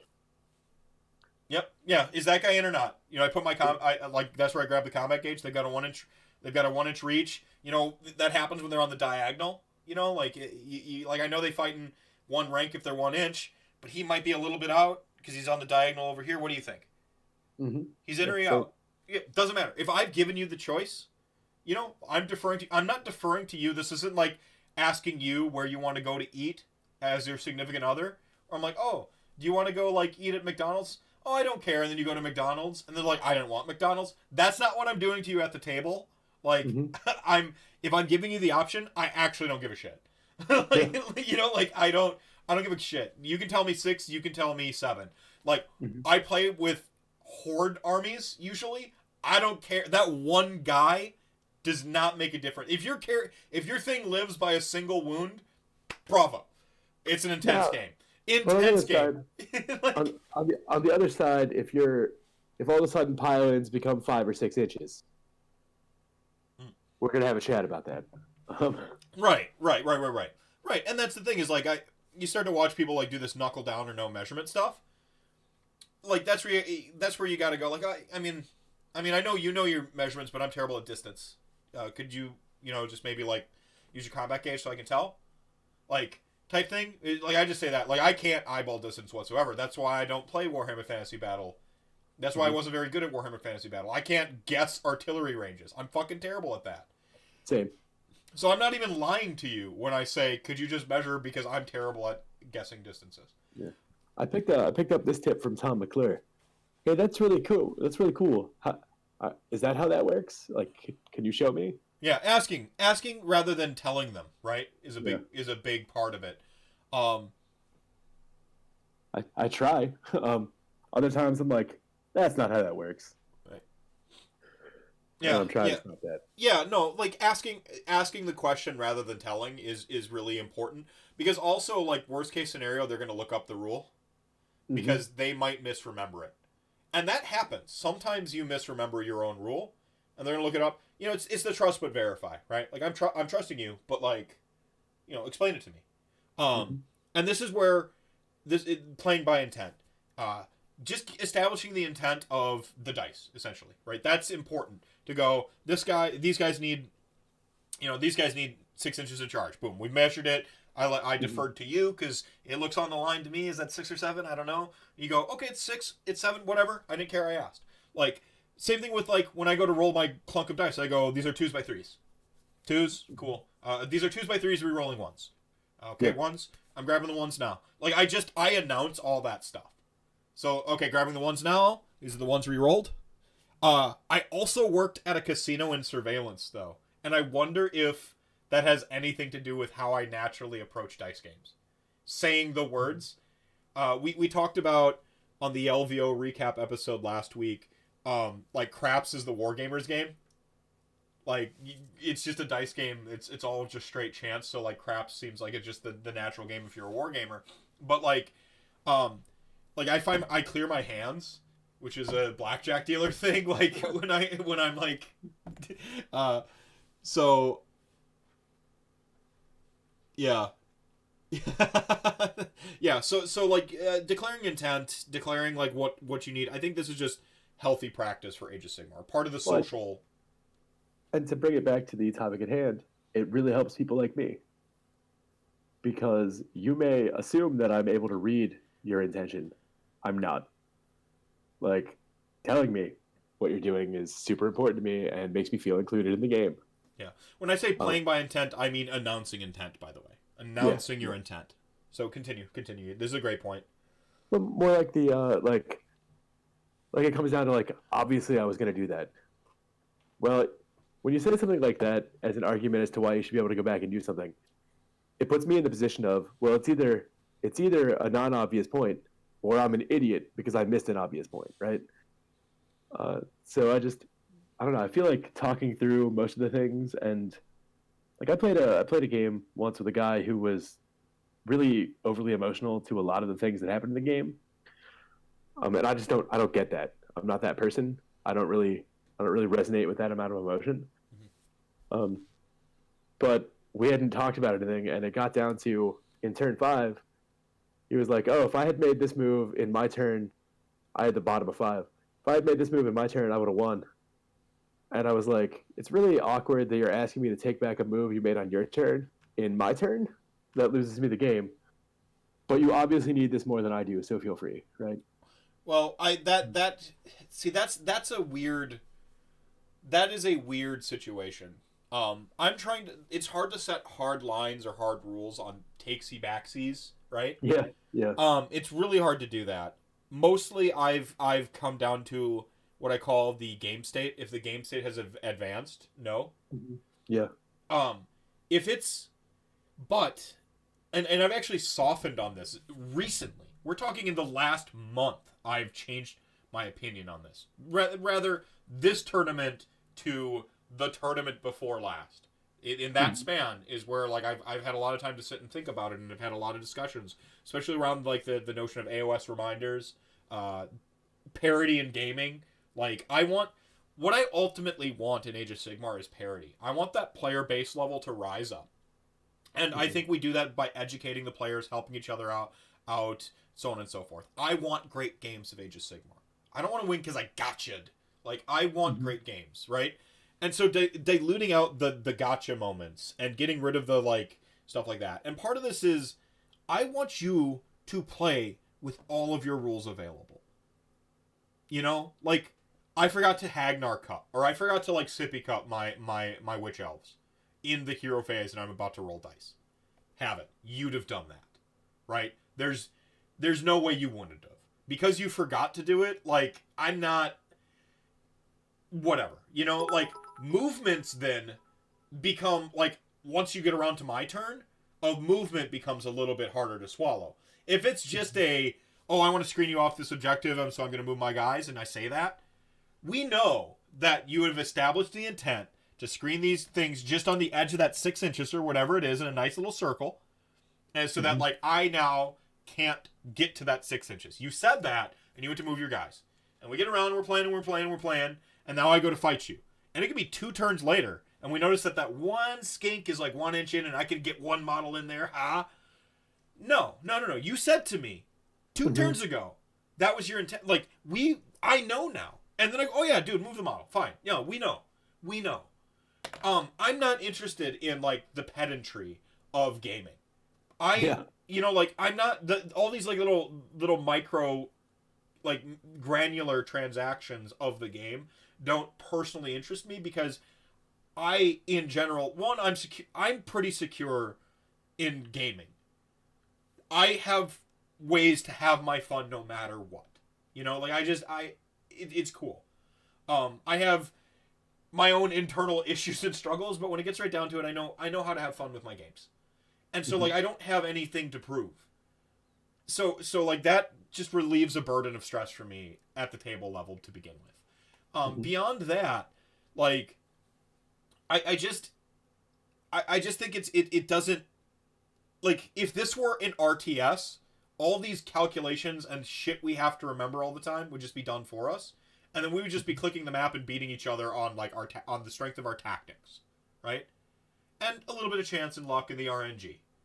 And I think that like sort of letting the game sort of like simplify down to that level by helping each other out only improves the game. It makes the games run smoother, quicker. Announcing your intent, super important as part of that.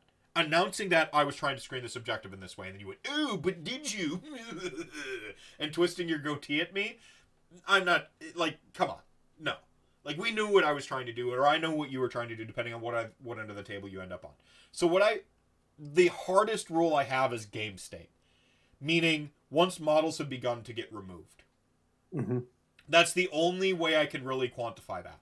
Or actual full-on movements in a certain direction or something like that. Once you've begun to, like, it's like the hand off the chess piece. You moved a bunch of models over that way, and then, like, you go over here, and, like, you move them, and now we're getting into the combat phase a turn later, and you're like, oh, shit, I would have moved them over there for the combat. I'm like, that's harder for me to swallow than I would have screened this way. Because, so we don't know where they were. Yeah. Like, that one's harder. Yeah, that one's harder for me to swallow, because it's harder to be like, well, where were they? Now we have to reverse engineer it. Like, once you have to start to, like, kind of reverse engineer it to play it, then no. If it's just, oh man, I should have cast that spell. Fucking cast it, dude. I don't care. Mm-hmm. Like, you had the ability to. Or if you forgot to move a guy. Like, fine. Move them all. You know, like, things like that are where like, you're getting to play with all your ability. The parity is being achieved. Fine.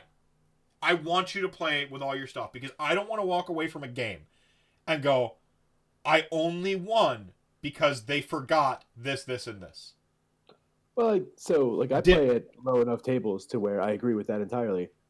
But I totally understand if somebody at a top table is like, mistakes go out of phase, right? If you forget something in a phase, that's the way it is. But that's their social contract at their table, not. Sure.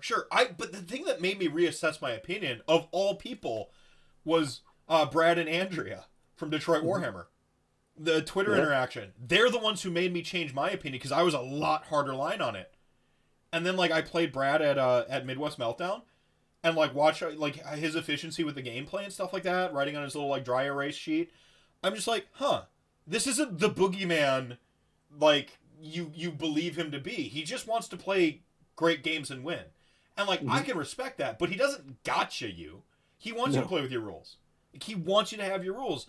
And, like, hearing him be like, oh no, man, just, like, if you'd have cast the spell, just cast the spell. And, like, seeing it be, like, honest and just, like, say it from, I'm just like, that made me feel more secure, too. Because, like, then I'm like, oh, who are the top table players we're going to play in our scene? Brendan, anyone from Detroit, Adam Trunzo, like, it's a pretty good list of, like, some really great players, right? And I guarantee most of them aren't just gonna, like, nickel and dime you off the table.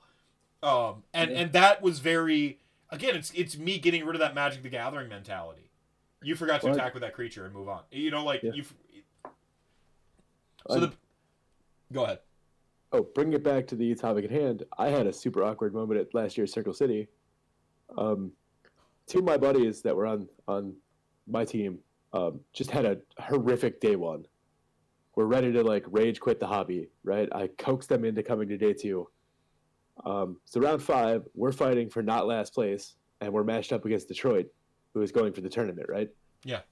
And I was like, this is going to be the worst. They're going to rage quit. They're going to play these guys. They're going to get absolutely raffle stomped, and they're just going to leave the game forever. And the irony was they had the best game of the tournament against the guys who beat them the hardest. Yeah.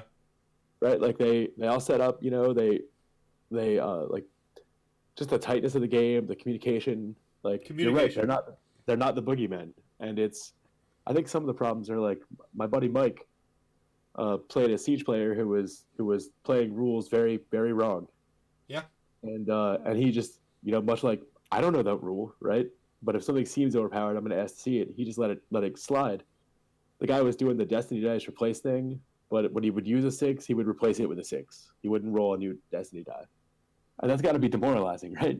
Yeah. So, but when you play with people who know the rules, you might get beat, but you're going to feel that you got beat entirely fairly. Yeah. Real quick, like you can tell, like, I personally don't ask for takesy backsies myself because I want to learn the hard lesson. It's the only way my brain will remember it. Mm-hmm. Like, if I forget to do the thing, I point it out and I don't ask. I specifically say, because I want my opponent to know that I'm better than what I just did. Mm-hmm. Because like my insecurity at the table is proving myself, to myself, that, like I said, I'm pretty secure in knowing how to have fun at the table, but in trying to just always be a better person, always be a better player myself, I need to learn those hard lessons. And that's one of the things where, like, I won't ask for the takesy backsies personally. Now I need to catch back up on Chat Gang here. Soren's, his darling is having flowers delivered tomorrow at work. Remember your lovers for Valentine's Day. Mephisto, make sure you get Nagash something nice. I already have. It's buried in the backyard. I mean, moving on. Talk to your opponent, be civil, and so Heretic says, just talk to your opponent and be civil and friendly so it goes smoothly and enjoyable for all. The dice tell the story, so when all you need to do is roll and explain the part of the story for the game moves, it's like a well-written fable. Yeah, absolutely. Where are we going? Chat gang. Marok Wolf has been gushing over the War Llama, so we will talk about the War Llama. I've got the War Llama up because you cannot escape its long gaze. And I'm going to be ordering one myself. Probably not in the relative future, because we got to pay out our bank account right now for the loan thing going on, so we just can't spend money. So you just got to like leave the funds so that you can prove that you can buy the house and that my credit is as good as it looks and my DTI, my debt to income, all looks as great as it can. So I'm not, but once this all goes through, hopefully, I'll be ordering myself a War Llama down the line, because this is going right into my Beast of Chaos army. It looks amazing. Fight me IRL. You won't if you think it looks bad. I'm not in the Vince Venturella camp where he thinks it's the greatest model they've ever made. That's Catacross. But it's pretty cool. It's up there. I like that it's just fucking weird. I love it. And it's pretty good. It's 100 points. Go on. Those might be fighting words, because the Maw Crush is pretty badass. Maw Crush is great. Maw Crush is certainly like in my top 10. It really is. Like that's not even like being playing favorites here. I think Maw Crusher is a great model. It's one of those like distinctly like hell yeah, like Warhammer models. And it's the dissonance. Like you look at it and you're like, that thing flies. And I love that, because going into the lore, the book specifically says even gravity is afraid of Maw Crushes. But I like to pull even gravity is afraid of Maw Crushes. I like to pull in the 40k lore and think that it's because the orc on top of it believes it can fly. Yes. Well, I don't really like that lore so much. I don't like them orcs being a meme. I like them being good. Does that make sense? And Yeah, that's fair. orcs in Age of Sigmar are good. Like they're brutal but cunning, right? Like Yeah. they are as advertised, and I really enjoy that. Like there is nothing I want more than to see Gordrak like punch Archeon in the mouth and just whoop his ass. Well, I want him to like take Archeon, lift him above his head, and drop him over his knee, like so. Like I want him to be a full like to them to have like a full on fight that breaks down into like like a freaking wrestling scrap and just Gordrak can just pummel the shit out of Archeon. I would love that. well, if you like the wrestling heel style dynamic, like Gorka Morka once punched a mountain so hard that it exploded to prove to Sigmar that he could punch a mountain so hard it would explode. Oh, it's great. No, like he is a WWE wrestler. I don't think he's a heel though. I think he's a face. He just solves every problem with violence. That is wrestling. Like it's great. Like okay, like oh, like you stole my girlfriend. Let's fight. Like like it's just like every problem. Like oh, social constructs have broken down. Like we're having a disagreement about the custody of our child or a car. Fight. Like it's so great. Like wrestling is a world where violence actually does solve everything. It is totally a contrast to our reality. It's the best. And Gordrak is like he is Hulk Hogan. Like he just solves or like some not shitty wrestler. Like he's the Rock. Like he just is the power personified that just destroys shit. It's great. Yes, more rats, please. I want Clan Eshin book. Hopefully this year. I'll settle for it next year. All my chaos needs to have a Slanesh mark. I don't think it's going to get marks. I don't know if it can be marked. But it is a Slaves to Darkness model, and therefore it can be allied into Beasts of Chaos. So that's where the War Llama comes down for me. Don't say that, Meph. We need to keep up appearances. What did I say, Hobby Bear? I missed it. That they weren't the villains. Oh, dear God! Another flight delay. Sweet baby Nagash. Violence is not the answer. It is the question, and the answer is yes. You should play orcs. That's a very orc statement. Grim Slacker, F and A, Meth. I would pay big money to see that. Break his back like Bane did Batman. Hell yeah. But think of the arc that you could do with Archeon if Gordrak showed up and whooped the shit out of Archeon. Would there be would you have to get people to suspend their disbelief? Would they not believe it? Right? Well, no, in the lore, right? Didn't a mega boss almost killed Archeon, but didn't because it wasn't sporting or whatever? Perhaps. I don't know. When did that happen? I read that on like 1D4chan or whatever because I don't read the books. Maybe. Yeah, maybe. I don't know. Like I've never read a Black Library book in my life. All of my knowledge is consumed through like reading battle tomes and codexes and stuff. And campaign books, which are pretty great. I think they're pretty awesome. Maybe I don't know. It might have been specifically Gordrak, but like nobody would question it if Gordrak just whooped the shit out of Archeon one day. Like you might be like, oh, points and models, but we know that like points and models aren't like a full representation of the lore and the narrative, right? Like we just know that. That's more an agent of game balance than like narrative balance. Because if it were narrative balance, Archeon would just have an ability that says he can't lose the game, like. Yeah. Except to Gordrak. I'm ready for the Year of Destruction personally. Like I want it to happen. This like I have been so pleased with these last couple years of Age of Sigmar. I got my LON book when I didn't know what like coming into Age of Sigmar. One of the difficult things early on was like not having a book and being like, oh, you just play an allegiance. and like figuring out the difference between Allegiant, Grand Alliance, and faction, and having allegiance abilities, figuring out that like stuff was just like my brain just like was swimming.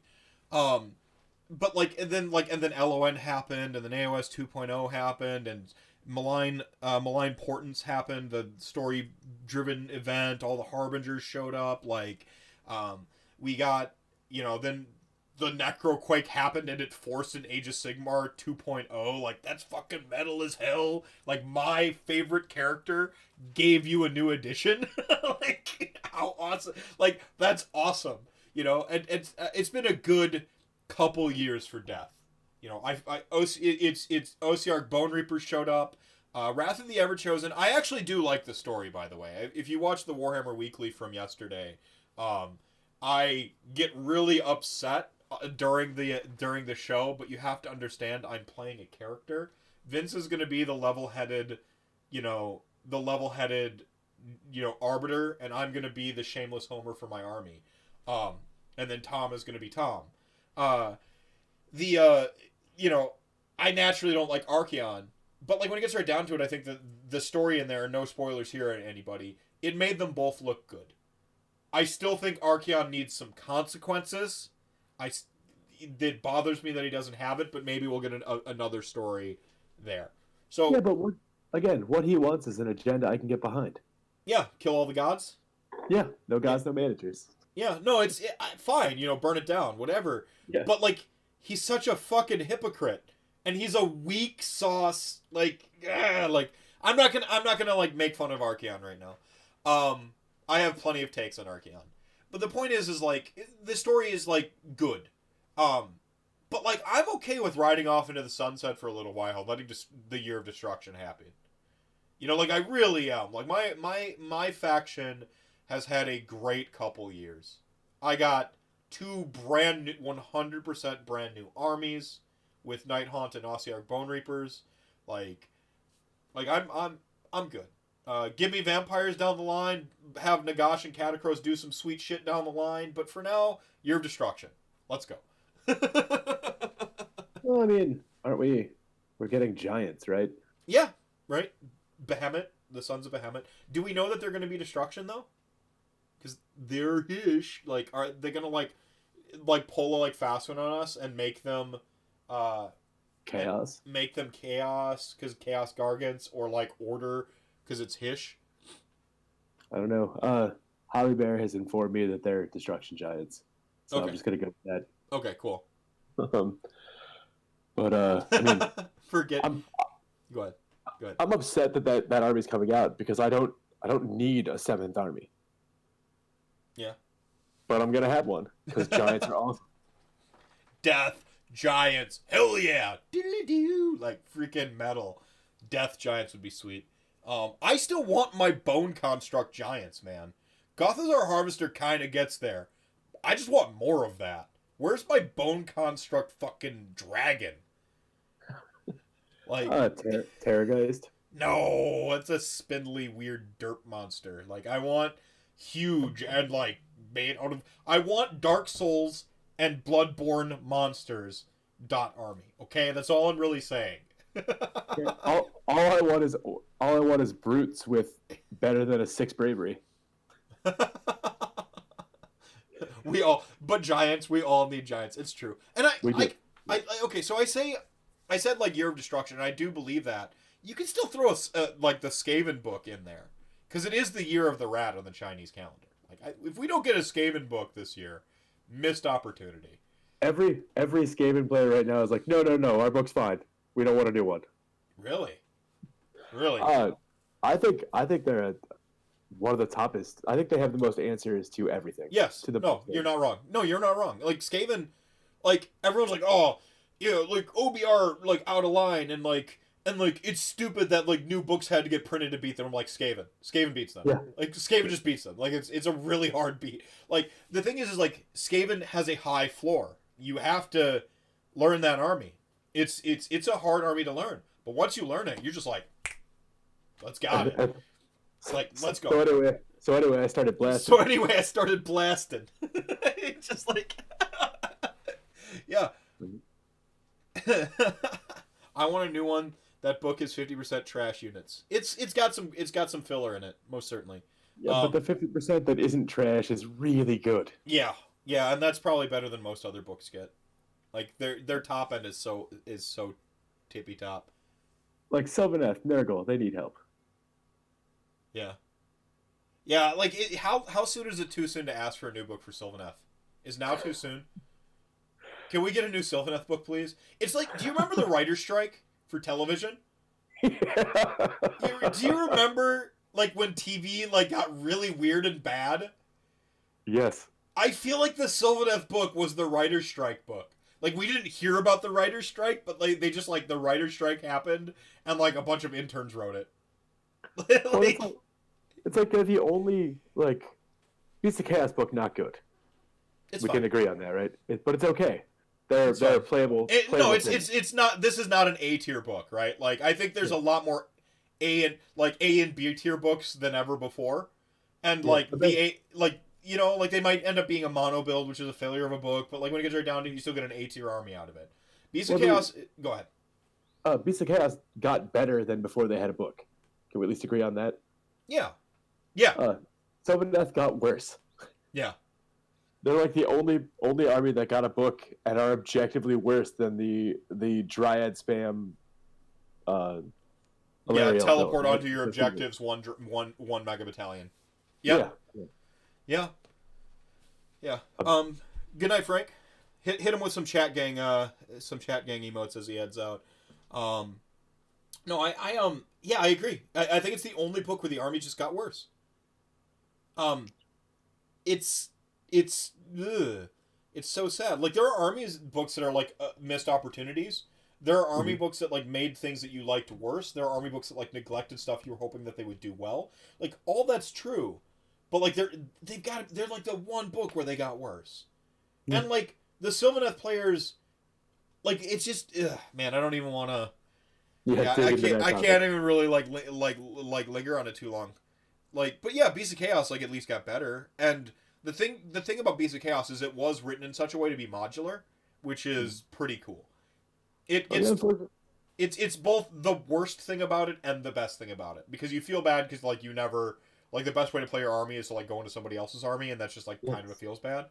But, like, yeah, you go Depraved Drobe. Actually, I think Breast of Spoilers Khorne is pretty strong, because you make up for a weakness Khorne has, which is bad bodies. They have great heroes, they just have terrible bodies. So you make up for their weakness, and then they make up for your weakness, which is you just don't have good... You don't have good heroes in Beast of Chaos. You don't have good heroes and you don't have good monsters. Well, and now you've got the Slaves of Darkness Demon Prince. But that's what you do. That's what you do. Yeah. Beast of Chaos, you ally in somebody else's best unit to play your army the best. Like I'm allying in Be'lakor and the Sphinx, essentially. It makes my army a 4-drop army instead of a 2-drop army, but it's what you do. So agreed. Yeah, I mean, you know, like the book has great battalions. The great battalions hold up Beast of Chaos, and you have really good bodies. Bestigors are great for what they do. Ungors and Ungor Raiders are excellent for their role too. Like, well, I mean, I own 40 Ungors and 30 Bestigors because they're cool models, and you're right. Yeah, it's a sweet book. So, well, not a sweet book. It's a sweet army. I love the army. I love sacrificing your own dudes to summon stuff. It's so metal. It's like the most heavy metal thing in the entire game of Age of Sigmar. Well, and thematic, right? Yeah, hell yeah, it's great. Like, and then this weird thing happens where when people kill your models, you're mad at them for killing your models, but not because the models are dead. You're like, I was gonna kill those models. like someone kills a unit of 10 Ungor with their accidental shooting, and I'm just like, no, that's 10 primordial call points.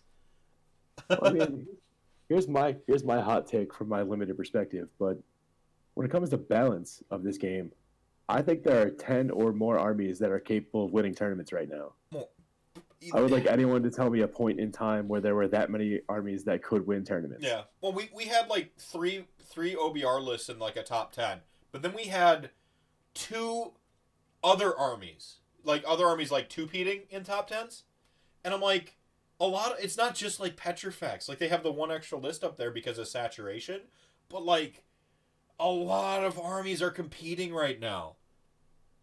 So, that's not, saying like, oh, there's no problem because a lot of armies are competing right now. It's just saying that the meta is in a pretty great place when you're not surprised to see 10 armies in the top 10. 10 different armies in the top 10. You're like, oh yeah. Yeah, this makes sense. Yeah, these guys could totally win it all. Oh yeah, these guys could totally go 4-1. Oh yeah, 3 undefeated lists. Oh yeah, no, every one of those could do that. It's pretty great. And it's not just the newest books, Skaven and Flesh Eater courts are still showing up. And Daughters still showing up. Yeah. Is Daughters even an AOS 2 book? No, it's a 1.0 book. Same with Deepkin, well, right? It's a 1.5 book, quote unquote. And I think Deepkin's a 1.5 book as well. And I mean, Deepkin don't win a lot of events, but they're a strong gatekeeper army. Well, and that's what they are. They're the perennial 4-1 army. Like, they're just, and they keep other armies honest, and I think that's where Ossiarch Bone Reapers are going to end up with whatever change that may happen to them in the GHB. I think that's where they fall, is that as people solve the puzzle and whatever change happens that I think most people just assume is going to happen, they're gonna end up a perennial 4-1 army, like the Bridesmaid army. They're just going to struggle to win that last game. Like Fire Slayers. Yeah, they're gonna end up playing against Fire Slayers in the last round. They're gonna end up playing against Skaven in the last round. They're gonna end up playing against Tzeentch in the last round. They're gonna end up playing against KO in the last round. They're gonna end up playing against these armies that beat them in the last round. Daughters beat them, pretty straight up. Like, it's an army that's it's the excellence of execution. It's the excellence of it. It's just efficiency.army. But, like, efficiency only gets you so far. At some point, you need tricks, and they just don't have them. Yeah.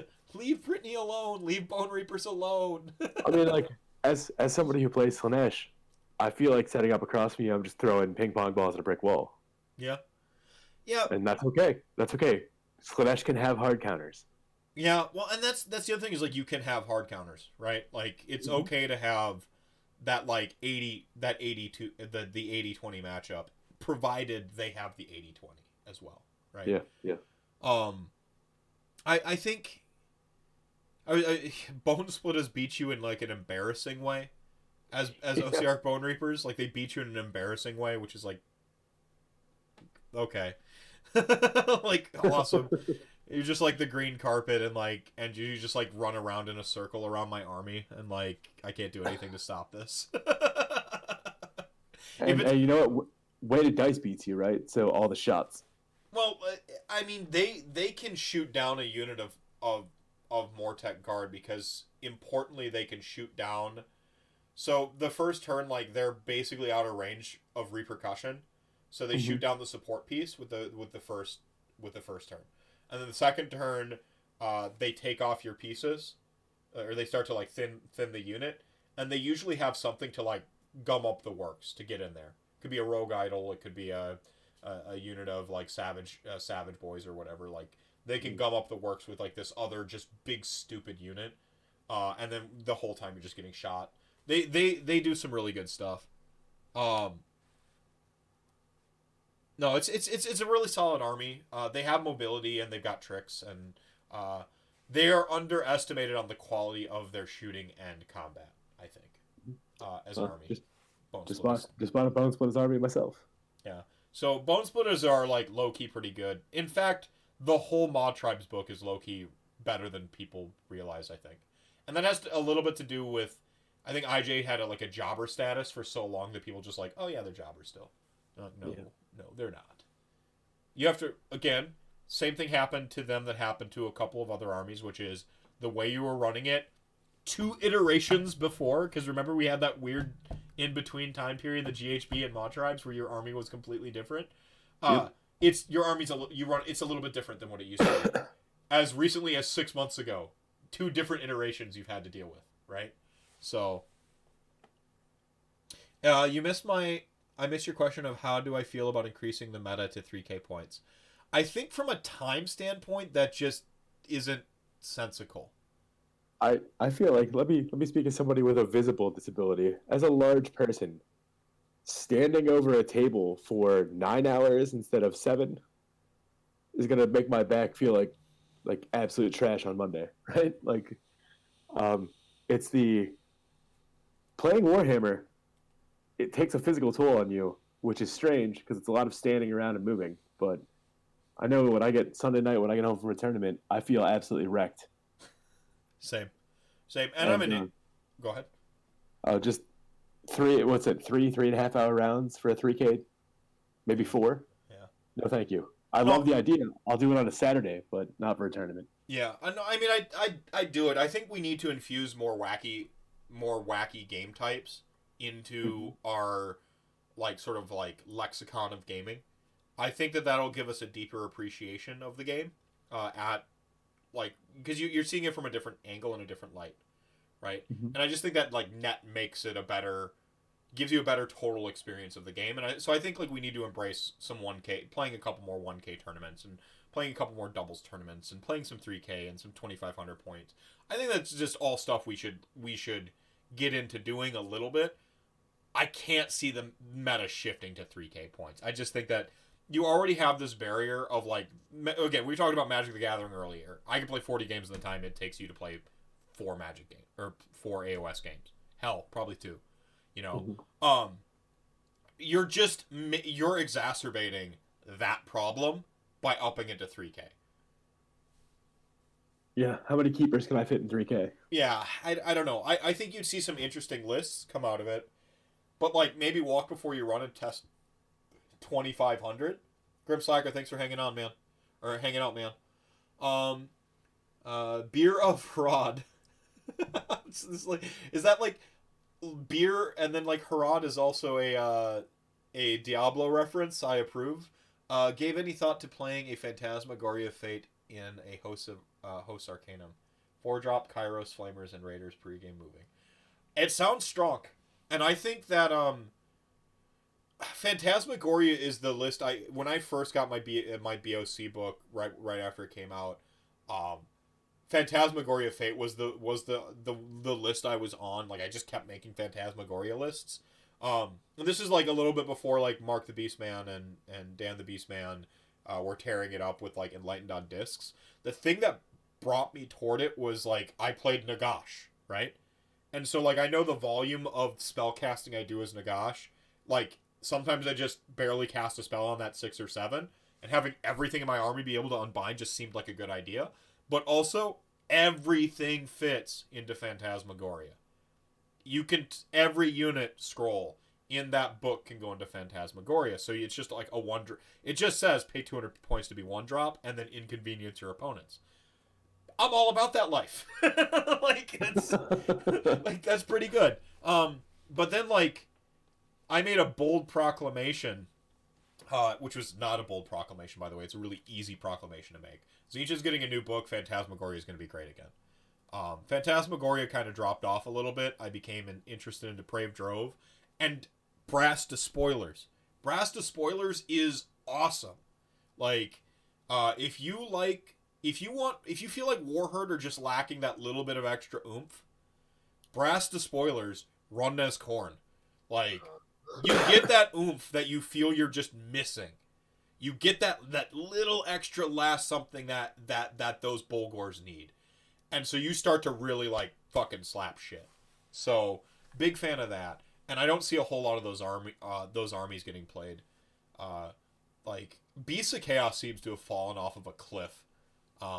Which is the worst side of the spectrum the other way, I think. Of everybody's playing Petrifex Elite because they're told it's great.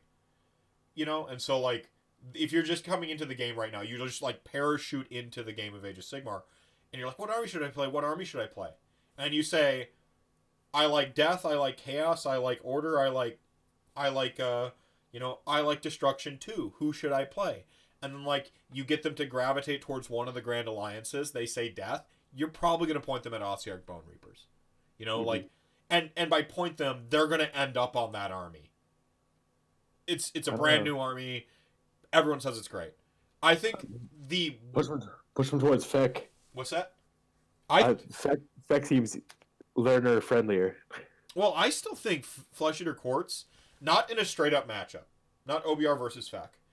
because you're alpha and they're attrition. Like it's in terms of like the meta layout right now, where I see it kind of settling. I think Flesh Eater Courts has stronger matchups. Like you should beat the jungle kind of on strength of ability. And then when you get to when you get to that day 2, when you get to your rounds 4 and 5, I think I like Flesh Eater Courts better down the stretch than I like bones than I like Bone Reapers. Like the more I think about the matchups and who counters what, I go, I think I want Flesh Eater Courts here on day 2. You want bone. It's a nice little dichotomy because you want Bone Reapers to get you out of day 1, but like in the stretch you want Flesh Eater Courts.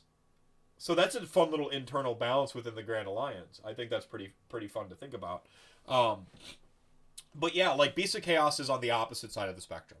We're getting a lot of people playing the Bone Daddies because everyone says they're great.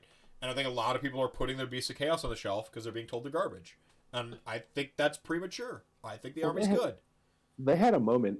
That one guy was running a bunch of Enlighten before the yeah, but that's the thing is like the GHB came out and nerfed Enlighten and everybody shelved their Beast of Chaos army. Moreover, Slaanesh and Flesh Eater Courts happened, and Beast of Chaos just straight up have a really hard time beating those armies. Oh yeah. Like and the if you can't beat them, join them mentality begins to happen. And here's the thing: Beasts of Chaos wins are going to show up as other. Right now, Beasts of Chaos wins are going to show up as other factions wins. Because you're probably going to play him as Khorne, you're going to play him as Depraved Drove, which is Slaanesh, and you're going to start seeing him as Tzeentch. But if you love those models, you still get to play them. And I think that's really, really the reason I don't despise Beasts of Chaos. At the end of the day, the Beasts of Chaos conundrum is, my army is best when I go into somebody else's army, right? And like feeling like garbage for that. I'm still playing with my models. And I think at the end of the day, that's the big win. You know, that's the line in the sand I've always drawn. You should get to play with your toys. You know, when other things I believe come up and clash with that belief, at the end of the day, you should get to play with your toys. That's the override to most arguments for me. That's what I come back to. That's what I default. We should have fun and we should get to play with our toys. Now, Beasts of Chaos players get to play with their toys. That being said, I think Beasts of Chaos faction itself is better than people give it credit for. Depraved Drove, Brass Stampede, sure. Freaking Desolating Beast Herd is awesome. And you just got the tools from Slaves to Darkness that army's been lacking to be a real power player. And by the way, go ahead. You got Grash Rack for that +1 hit. Oh yeah. That sexy +1 hit. You also had an abundance of Rend before. Like you're just like, I get on 2 Rend and 3 Rend on accident and I don't know what to do with the extra 1 or 2 Rend against most armies. 1 Rend is usually, there's a lot of 5-up save shit. And like 1 or 2 Rend, 2 Rend basically means you're doing mortals. And then like 3 Rend is wasted. Like, so it's like, what am I doing with all this extra, what am I doing with all these lines, this abundance of Rend? Oh shit, Petrifex Elite just showed up. Hell yeah, let's go. Like, yeah. And then like the other component of it is like you have speed bumps for days. Cheap chaff is becoming harder to come by in quality armies. And scout moves. Scout moves just look better and better and better. The more shooting armies show up. So you have these like little tools and tricks that just become pretty good. And by the way, 60 Ungor Raiders, 2 units of 30, I'd say 70, for that 1 unit to scout move and just become a speed bump. Like 70 Ungor Raiders do a shit ton of work and cost virtually nothing in the grand scheme of things. Yeah. I will tell you, why don't you, if you have Twitter, Harad, why don't you send me a message on Twitter and I can tell you my core list, El Clasico as I call it. Well, and I think you're glossing over the fact that didn't a bunch of Beasts of Chaos heroes get points drops in GHB 19? Gorgon went down. That's the main change. Yeah, Doom Bulls, right? Oh yeah, Doom Bull and Gorgon went down. Doom Bull is already kind of like, like his command ability is not that great, and it's hard to set. Like it's just, and so he's just like a 90 point foot hero, and 90 point foot heroes is just a bad role to be in. Like he's costed correctly, but it's just a bad role to be in. He'll surprise you and like fucking murder you. Yeah. If you like, Yeah. you know, like, but like again, it's just a bad role to be in. A single 90-point hero killer model type thing is just yeah. The great failing of Beast of Chaos is its monsters are poop. Yeah. Like that's the great failing of that book. And to go back to the problem with Beasts of Chaos and Slaves to Darkness is you can play those models in other armies and only take the best, most specialized units. And it's a feels bad, but it's also kind of like it's a double-edged sword. You know that your best models are always relevant, but you also feel bad because you don't get to play them in your army. And so it's just like the thing that I keep gravitating towards is like all my Beasts of Chaos models are just as relevant right now as they were going on 2 years ago. When the fuck did that book come out? Like all my models are just as relevant as they used to be, but like now I just have to go on somebody else's army to play on. And god damn it, I want to burn people on the Herdstone. It's so awesome.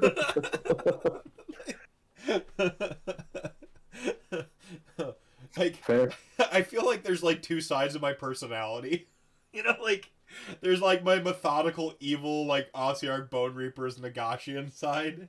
And then there's my like burn my own dudes, run across the table, let's fight side, which is like Beasts of Chaos. There's the let's introduce as much entropy into this world as possible. Yeah.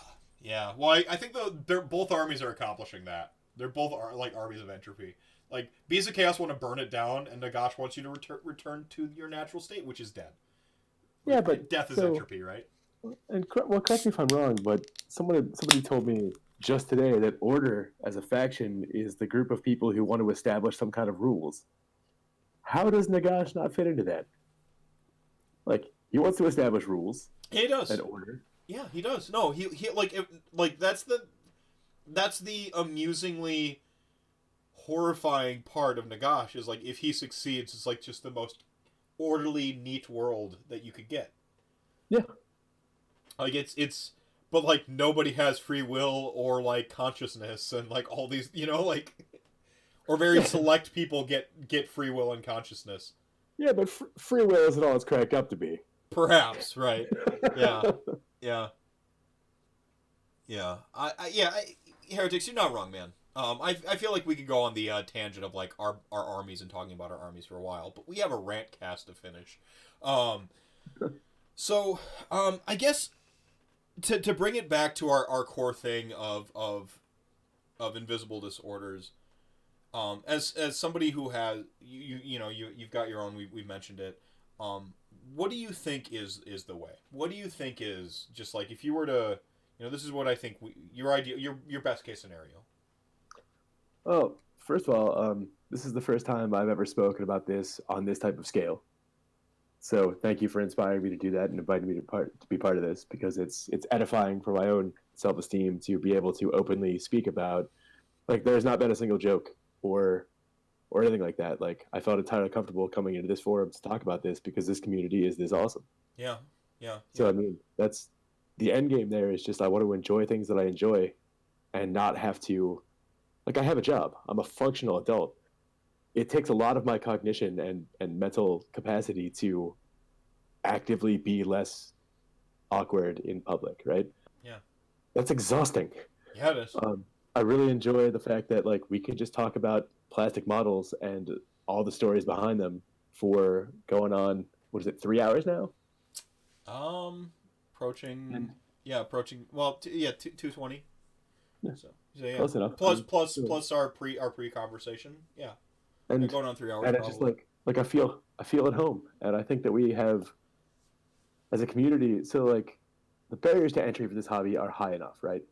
It takes an entry point, it takes money, it takes time, it takes a certain level of skill, it takes the putting yourself out there. Yeah, you're putting yourself on the table. So I just think we have a duty to the other people and to our community to be as inclusive as we can, because the barriers are high enough. Just having this conversation, like, somebody will see this and go to a Games Workshop store because they'll Google it tomorrow, right? Somebody may see this and who needed to hear it and go buy their first Start Collecting set because they found someplace they may fit in, right? Yeah. So just like Bryce and like you and people openly talking about it, like, I'm different, but that's okay. Yeah. I just think that having that active conversation, and let's not even get into the political nature of this entire thing, where like we don't have an open and honest conversation about mental health in this country to begin with. No, we don't. We don't. Well, We don't think a mental health sick day is like a joke. Mhm. It turns into a joke about millennials, right? Like, Mhm. um, Well, we don't have, like, we can't control that. What we can control is this hobby. We can control our community, and let's self police. Like, we had a trans woman attend Indie Storm, and I was honestly a little bit worried that, I mean, let's be a little fair. I do stay away from politics, but there tends to be a little bit of edge lord in this community. We'll leave it at that. And I was legitimately worried that might be an issue. there's some that guys. There's some that guys around, right? Yeah, there's some bad guys. There's some fedoras. Yeah. Um, So, I mean, what you might call, yeah, exactly. No, continue the point. and I was worried it might be an issue, but it just wasn't. Yeah. Right. Like, and I don't like knowing what I know about who I am. I had to do this thing where I was like, listen, I'm 38 and a straight white guy from the Midwest. I don't know what to do here. I think I'm supposed to ask you a preferred pronoun. And she was like, I do. It's she, and thank you. Right? Like, and just put yourself out there. If you think somebody's dealing with something, be like, just be you and be okay. I don't know. I just appreciate being invited on to talk about something that is life defining for me that I can't turn off. Will always be that way, right? Yeah. And just being able to say like, I don't have resting bitch face, Isaiah. It's just how my brain is wired, right? Right. Right. And I appreciate it. I appreciate this community. I appreciate you. I appreciate what you do for it. Brendan, Yeah. Bryce, Domus, everyone, Tom McClure. Like, it's just good to be part of something. Yeah, I think you mentioned like inclusion and the barrier to entry is all on, like it's already at a certain level. I don't think you need to like, you know, the girl gamer thing was like something I was dealing with when I was doing games journalism for Mm-hmm. that like stint where it wasn't trendy yet. So god damn it, why did I parachute out of that? Um, uh, you know, the girl gamer thing. It wasn't even like Gamergate hadn't even happened yet, but there was still like, oh, she just bought a Nintendo. She's not a real gamer. Like watching that, I don't think our community does that because, like you said, like if you painted 100 skeletons, you know, it doesn't matter who you are. You have nothing to prove. You painted 100 skeletons to play with us. Uh, Mm-hmm. and the other side of that is like we love our game so much we want other people to play it. Like, Mm-hmm. we're like, let me tell you how awesome this thing is I love. I struggle to find people to talk to about it. So the more people who play it, the more people I get to talk to. And I think that's a really, really key thing. And beyond that, visibility and communication. Because you when in doubt, just being civil and talking to somebody. We have the beautiful benefit of playing perhaps one of the most social like tabletop games around, you know, like Mm-hmm. especially in a competitive sense. I'll phrase it as like one of the most social competitive games. Like Mm-hmm. it's when I say competitive here, I don't mean as the sphere competitive. I mean there's a win condition. Like Yeah. we have this that, and so like use the social everybody. I will be very forgiving like socially awkward like right like we're all socially awkward man like we like we've all got our hang-ups whether you know whether we're on a spectrum or we've got our own like inner war or whatever it is or we weren't socialized the right way or we're just freaking nerds whatever it is we've all got our own social hang-ups but like luckily we have this thing to structure our interactions around this game. So just talk. Mm-hmm. Just talk. And that like announcing intent or asking intent of the mechanics can apply to other aspects of the game. Oh, what type Mm-hmm. of game do you want to play today? You know? It doesn't have to be at a tournament. You know? What do you and getting to know the opponent, having that short conversation at the beginning, you know, they don't need to tell you their diagnosis, but Mm-hmm. if they if they are fighting that, I love that war in their head that you mentioned, because I think it just encapsulates whatever's going on.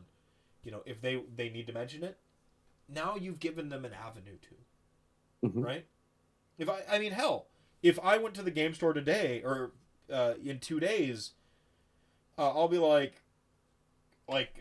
this is a bad day for me. I just want to play a game and forget about it. Just a fun game. I guarantee the biggest grognard in the world will be receptive to that and be just a little less of a grognard on that day. You know what I mean? Mm-hmm. I think that's the beauty of this game. And I do, foolishly, despite my skeptical, pessimistic nature, believe a lot better of the Age of Sigmar community. Because I've seen it time and time again. I've seen the Bryces, the Domuses. I've seen that every day in this game of people just being better than I ever expected. And so, I guess I've come to expect it. It could be, Agreed, yeah. yeah, and I extend that both ways of myself. I try to be better than I was before. That's part of my extending patience to armies. That's part of my, wanting everyone to, making fun of Zinch, but not making fun of Zinch players. Wanting everyone to just have their thing they're passionate about and play it. And I want to have games with you that are good. So. Mm-hmm. Well, and everyone seems to care about the community getting larger as a whole. I mean, what was Meltdown year one? Oh man, I don't know. 60 people? Yeah. Now it's 160? Yeah. I mean, and how did that happen? That's a testament to the type of event Domus puts on, and himself, and the people that show up. Yeah. And evangelize. And I've not had a bad game at any Meltdown I went to. I have specifically one bad game in 2 years of tournament play. One. Sorry about that. No, yeah. Yeah, I mean, oh no. I've had one bad game. Two, Never 5 Get. But even Never 5 Get wasn't a bad game. It was just poorly communicated things at the onset of the tournament. That wasn't even on me. The pack should have it's the I didn't know I couldn't do that moment. Yeah. I didn't know I couldn't do that. Yeah, my opponent didn't. I was like, I didn't know I couldn't do that. I'm like, well, it should have been obvious you couldn't do that. Well, it didn't say I couldn't. And I'm like, okay, fine. That's not at some point. If a system can be gamed, people are gonna game it. But he wasn't a bad person. It was just a bad scenario. It was a bad. I don't mean a gaming scenario. It's just a bad scenario. In terms of what I walked into. So I guess I've had 2 bad games, but one of them wasn't even really the opponent when it gets right down to it. I meme on the Never 5 Get thing, but he wasn't a bad guy. Yeah. Whatever. I had I've had conversations with him since. I am cordial with him every time I see him. I've had honestly one game I walked away from going, ugh. One. I've had 2 bad games in Sigmar ever. One of them was at a tournament in a Northwest Ohio town when I first started playing. First tournament I ever went to. And I played the stereotypical overweight, pimply, 16-year-old kid. Who... The grognard in training. Apparently. And I mean, it was my 8th or 9th game. And I tend to jump in the deep end whenever I do something. It's I'll go learn to play at a tournament, right? And every time I did something, he would snicker or make some kind of terrible comment. And I very much got asked to leave that gaming store because I made some very unfortunate comments to him and his terrible parents.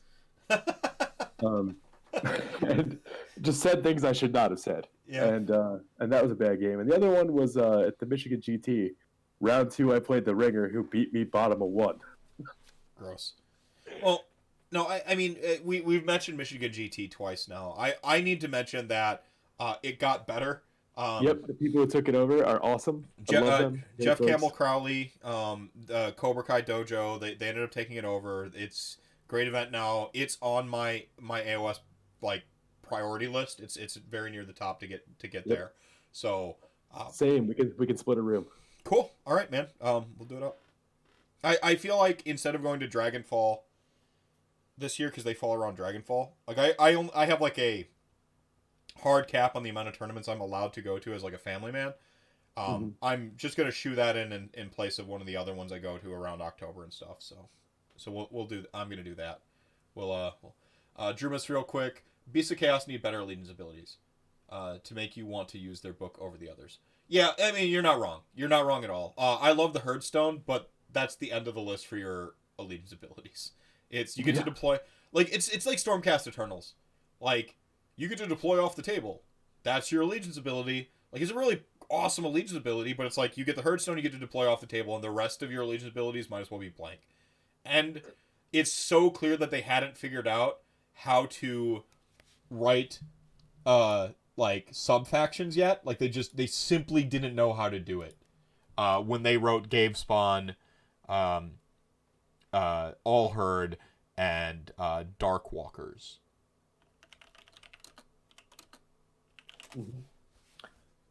Michigan GT, it's in Lansing. Where is it? Lansing? Lansing. Yeah. So it's in Lansing. Yeah. Cool. Yeah, so yeah, I agree with you there. I think we've seen an allegiance ability creep, and I think that's really where a lot of the malaise or malcontent or dissonance comes from. Is we've seen allegiance abilities get better and better and better, and it's not like this is. I'm not saying fucking power creep. I'm tired of talking about it. Like I mean, they're getting better at writing rules. They're cooler even too. The feasting or hungry, like eating or hungry, like it's a cool like it like they would have never wrote a rule like that, you know, a while back. Like this, you could do two weird things and it's like situational. Like, nah, that's hyperbole. But the point is like they've gotten better at writing cool rules and good rules and strong rules. And so we look back on some of these older armies. Beasts of Chaos is technically a 2.0 book. It's probably the worst 2.0 book. It gets right down to it. Are we counting Nurgle? No, they were written with 2.0 in mind, but they're not a 2.0 book. Fair. Quote unquote. And Sylvaneth is most certainly worse, but like Sylvaneth is like such the worst case scenario. It's almost like it's like God, I just want them to get a new book. It's like they wrote that book 3 years ago and released it 6 months ago. I don't know. I can't explain it. Like I'm sure like they tried to put a lot of thought and work and effort into it, but like it was a hangover day, like when they were writing those rules. Like I don't know. You know, writers are real people with real problems and shit. So like you get a pass. But I have no idea what was going on with that book because it's just they got worse and the changes they made pulled the army in two different directions. They didn't get to stick to the thing they were already doing. They didn't get to do a brand new thing because they're still lassoed to some of the old bullshit. Like it's just a mess. Well, but they're elves, so it's okay. They can suffer. Fair enough. Yeah, they're elemental elves. Do you have any fun anecdotes? Any soapbox moments you want to get out here? Perhaps we should talk about stand up with anything you want to do before we switch into close out. Stand-up comedy. So I actually gave a talk at work about how using stand-up comedy will help me to be better at my job. Bought tickets recently for Bill Burr. Got to go see him. He's one of the last true great insult comics. Could not agree more. Seeing him insult the entire city of Philadelphia for 15 minutes. Yeah, and they applauded him. Right? They applauded him. He laid into an entire city, hitting all the hot button. And there was this moment where he's making fun of them, like they boo a joke or something like that, right? Yeah. So he gets harangued, he gets harassed, he gets heckled, and he does what. There are a few great comics that can shut down a fucking heckler. Patton Oswalt has a pretty great takedown of a heckler too. And he he just cranks it. He lays into. He doesn't just lay into that heckler. He starts laying into the entire city, and they boo and they boo and they boo until they start laughing and laughing, and by the end, it's a standing ovation of raucous applause. And it's the way he ends that just he starts absolute, making up the amount of time. Like, well, at the very end, he's just like, you guys were here, man. you guys were here, man. Yeah, like Patton Oswalt has a good one too with the woo guy. Yeah. Has no one been raped? Take us through this real quick. I got to answer my own call. Come on, you're on the stage. Stand up. So Patton Oswalt is doing what he refers to building a moment, going through. So like the show gets dull and then it gets funny again, and some dude just yells "woo," and he just lets loose on this guy. He's like, you are the worst. He's like, were you taught that if there was too much silence that demons come out of the ground and rape everyone? He's like, it gets funny again. Just hold on. Just give it a minute. It's called building a moment. And the absolute fire comes when he's like, you dumb douche nozzle. You're going to miss everything cool and die angry. It's a pretty good one. Yeah. Yeah. So one more time, just a real quick reset. Why did you get so? Because when we drove down to when I rode down to NashCon with you, it was just 6 hours of what ended up being like talking about life and stand-up comedy. It's just like heavy life shit and stand-up comedy.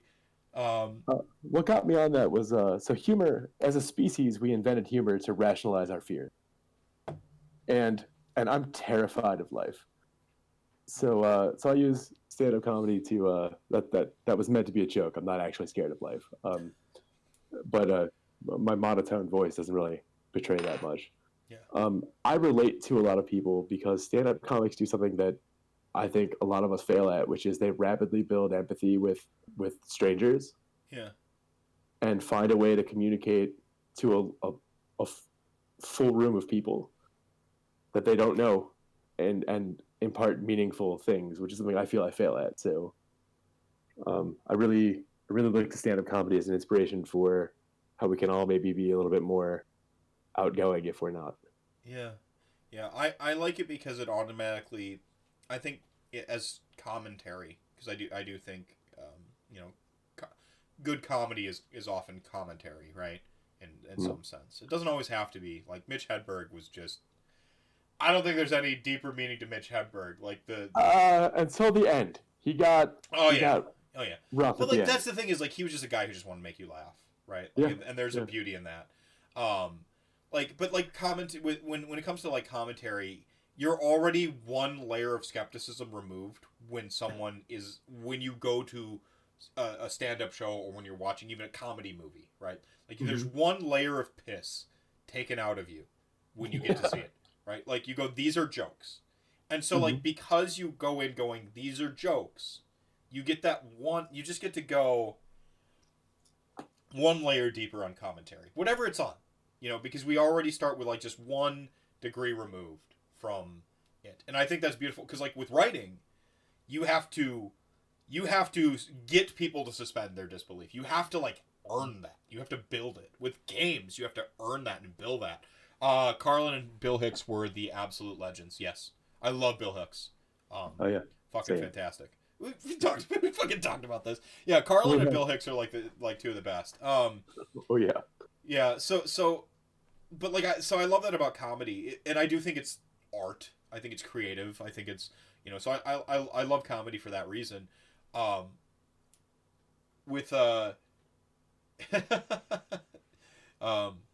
I completely lost my train of thought now. Just like that you're reflecting. But yeah, so but I like it for that reason, and I think the empathy thing is something I hadn't considered, but I think that's really great because they do have to kind of like earn the audience right away, right? Like they're establishing a conversation early. The monologue oftentimes, but your laughter and feedback is part of that. It's not a monologue. A monologue, you just a spotlight and the applause at the end.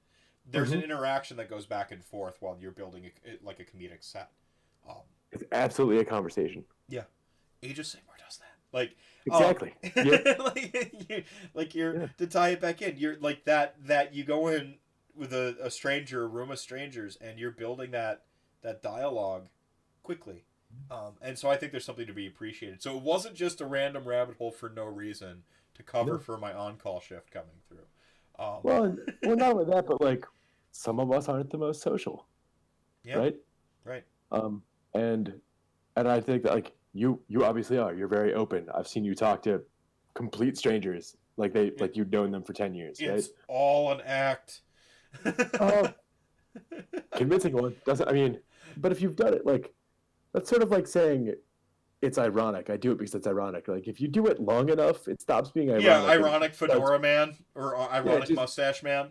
Yeah, no, you aren't ironic anymore. You're a dude with a mustache, right? No, I'm making fun of myself a little bit. See, I'm actually deeply introverted. It's nobody picks up on it because I am pretty social and I'm able to have conversations. So you're like Myers-Briggs introverted, not like socially awkward introverted. So like social interaction takes from you. Well, I am an INTJ. Oh. I'm the other one of those. What's that? Like INTP. INTP, yeah. Yeah. No. It's just astrology for nerds. I'm writing that down. That's all it is. But so I'm an INTJ. Like I accept that like social interactions are a skill that you can learn. Mm-hmm. You know, so like I'm not good at social. I'm going to practice being better at social. So I've just like gotten better at it. You know, asking people questions is a big part of being good at social. Yeah, good night, man. So like asking people you're asking people questions like, oh, you know, tell me about that. But like I'm fucking drained. Being social takes it out of me. I need to process everything internally. I need to go home and be by myself. Like I need to think about it. The reason I've gotten a lot better at like this format of discussion is because talking to a guest, you know, talking to you helps me take the internal thoughts that I'm currently processing, and because I practice it, put it out there to like talk to you with it or chat gang or whomever. Oh, for me, that's just alcohol and stimulants. Fair enough. Yeah. So, and I feel great about this episode. How about you? I do. I mean, thank you for having me on to let me talk about something that has been hard for me to talk about in my life. Yeah. And hopefully somebody sees this and realizes that there's a place that they can talk about who they are, and it's okay. Right. That's all I really want. I mean, we are the island of misfit toys, the community, and that's okay, right? I can't say it any better, so I'm just gonna say good night, everybody. Like, good night, Nick, Dr. True. Thank you so much for being on, man. Appreciate it. Let's do this again sometime. If you wanna check out Nick online, he's at Nic and I True on Twitter.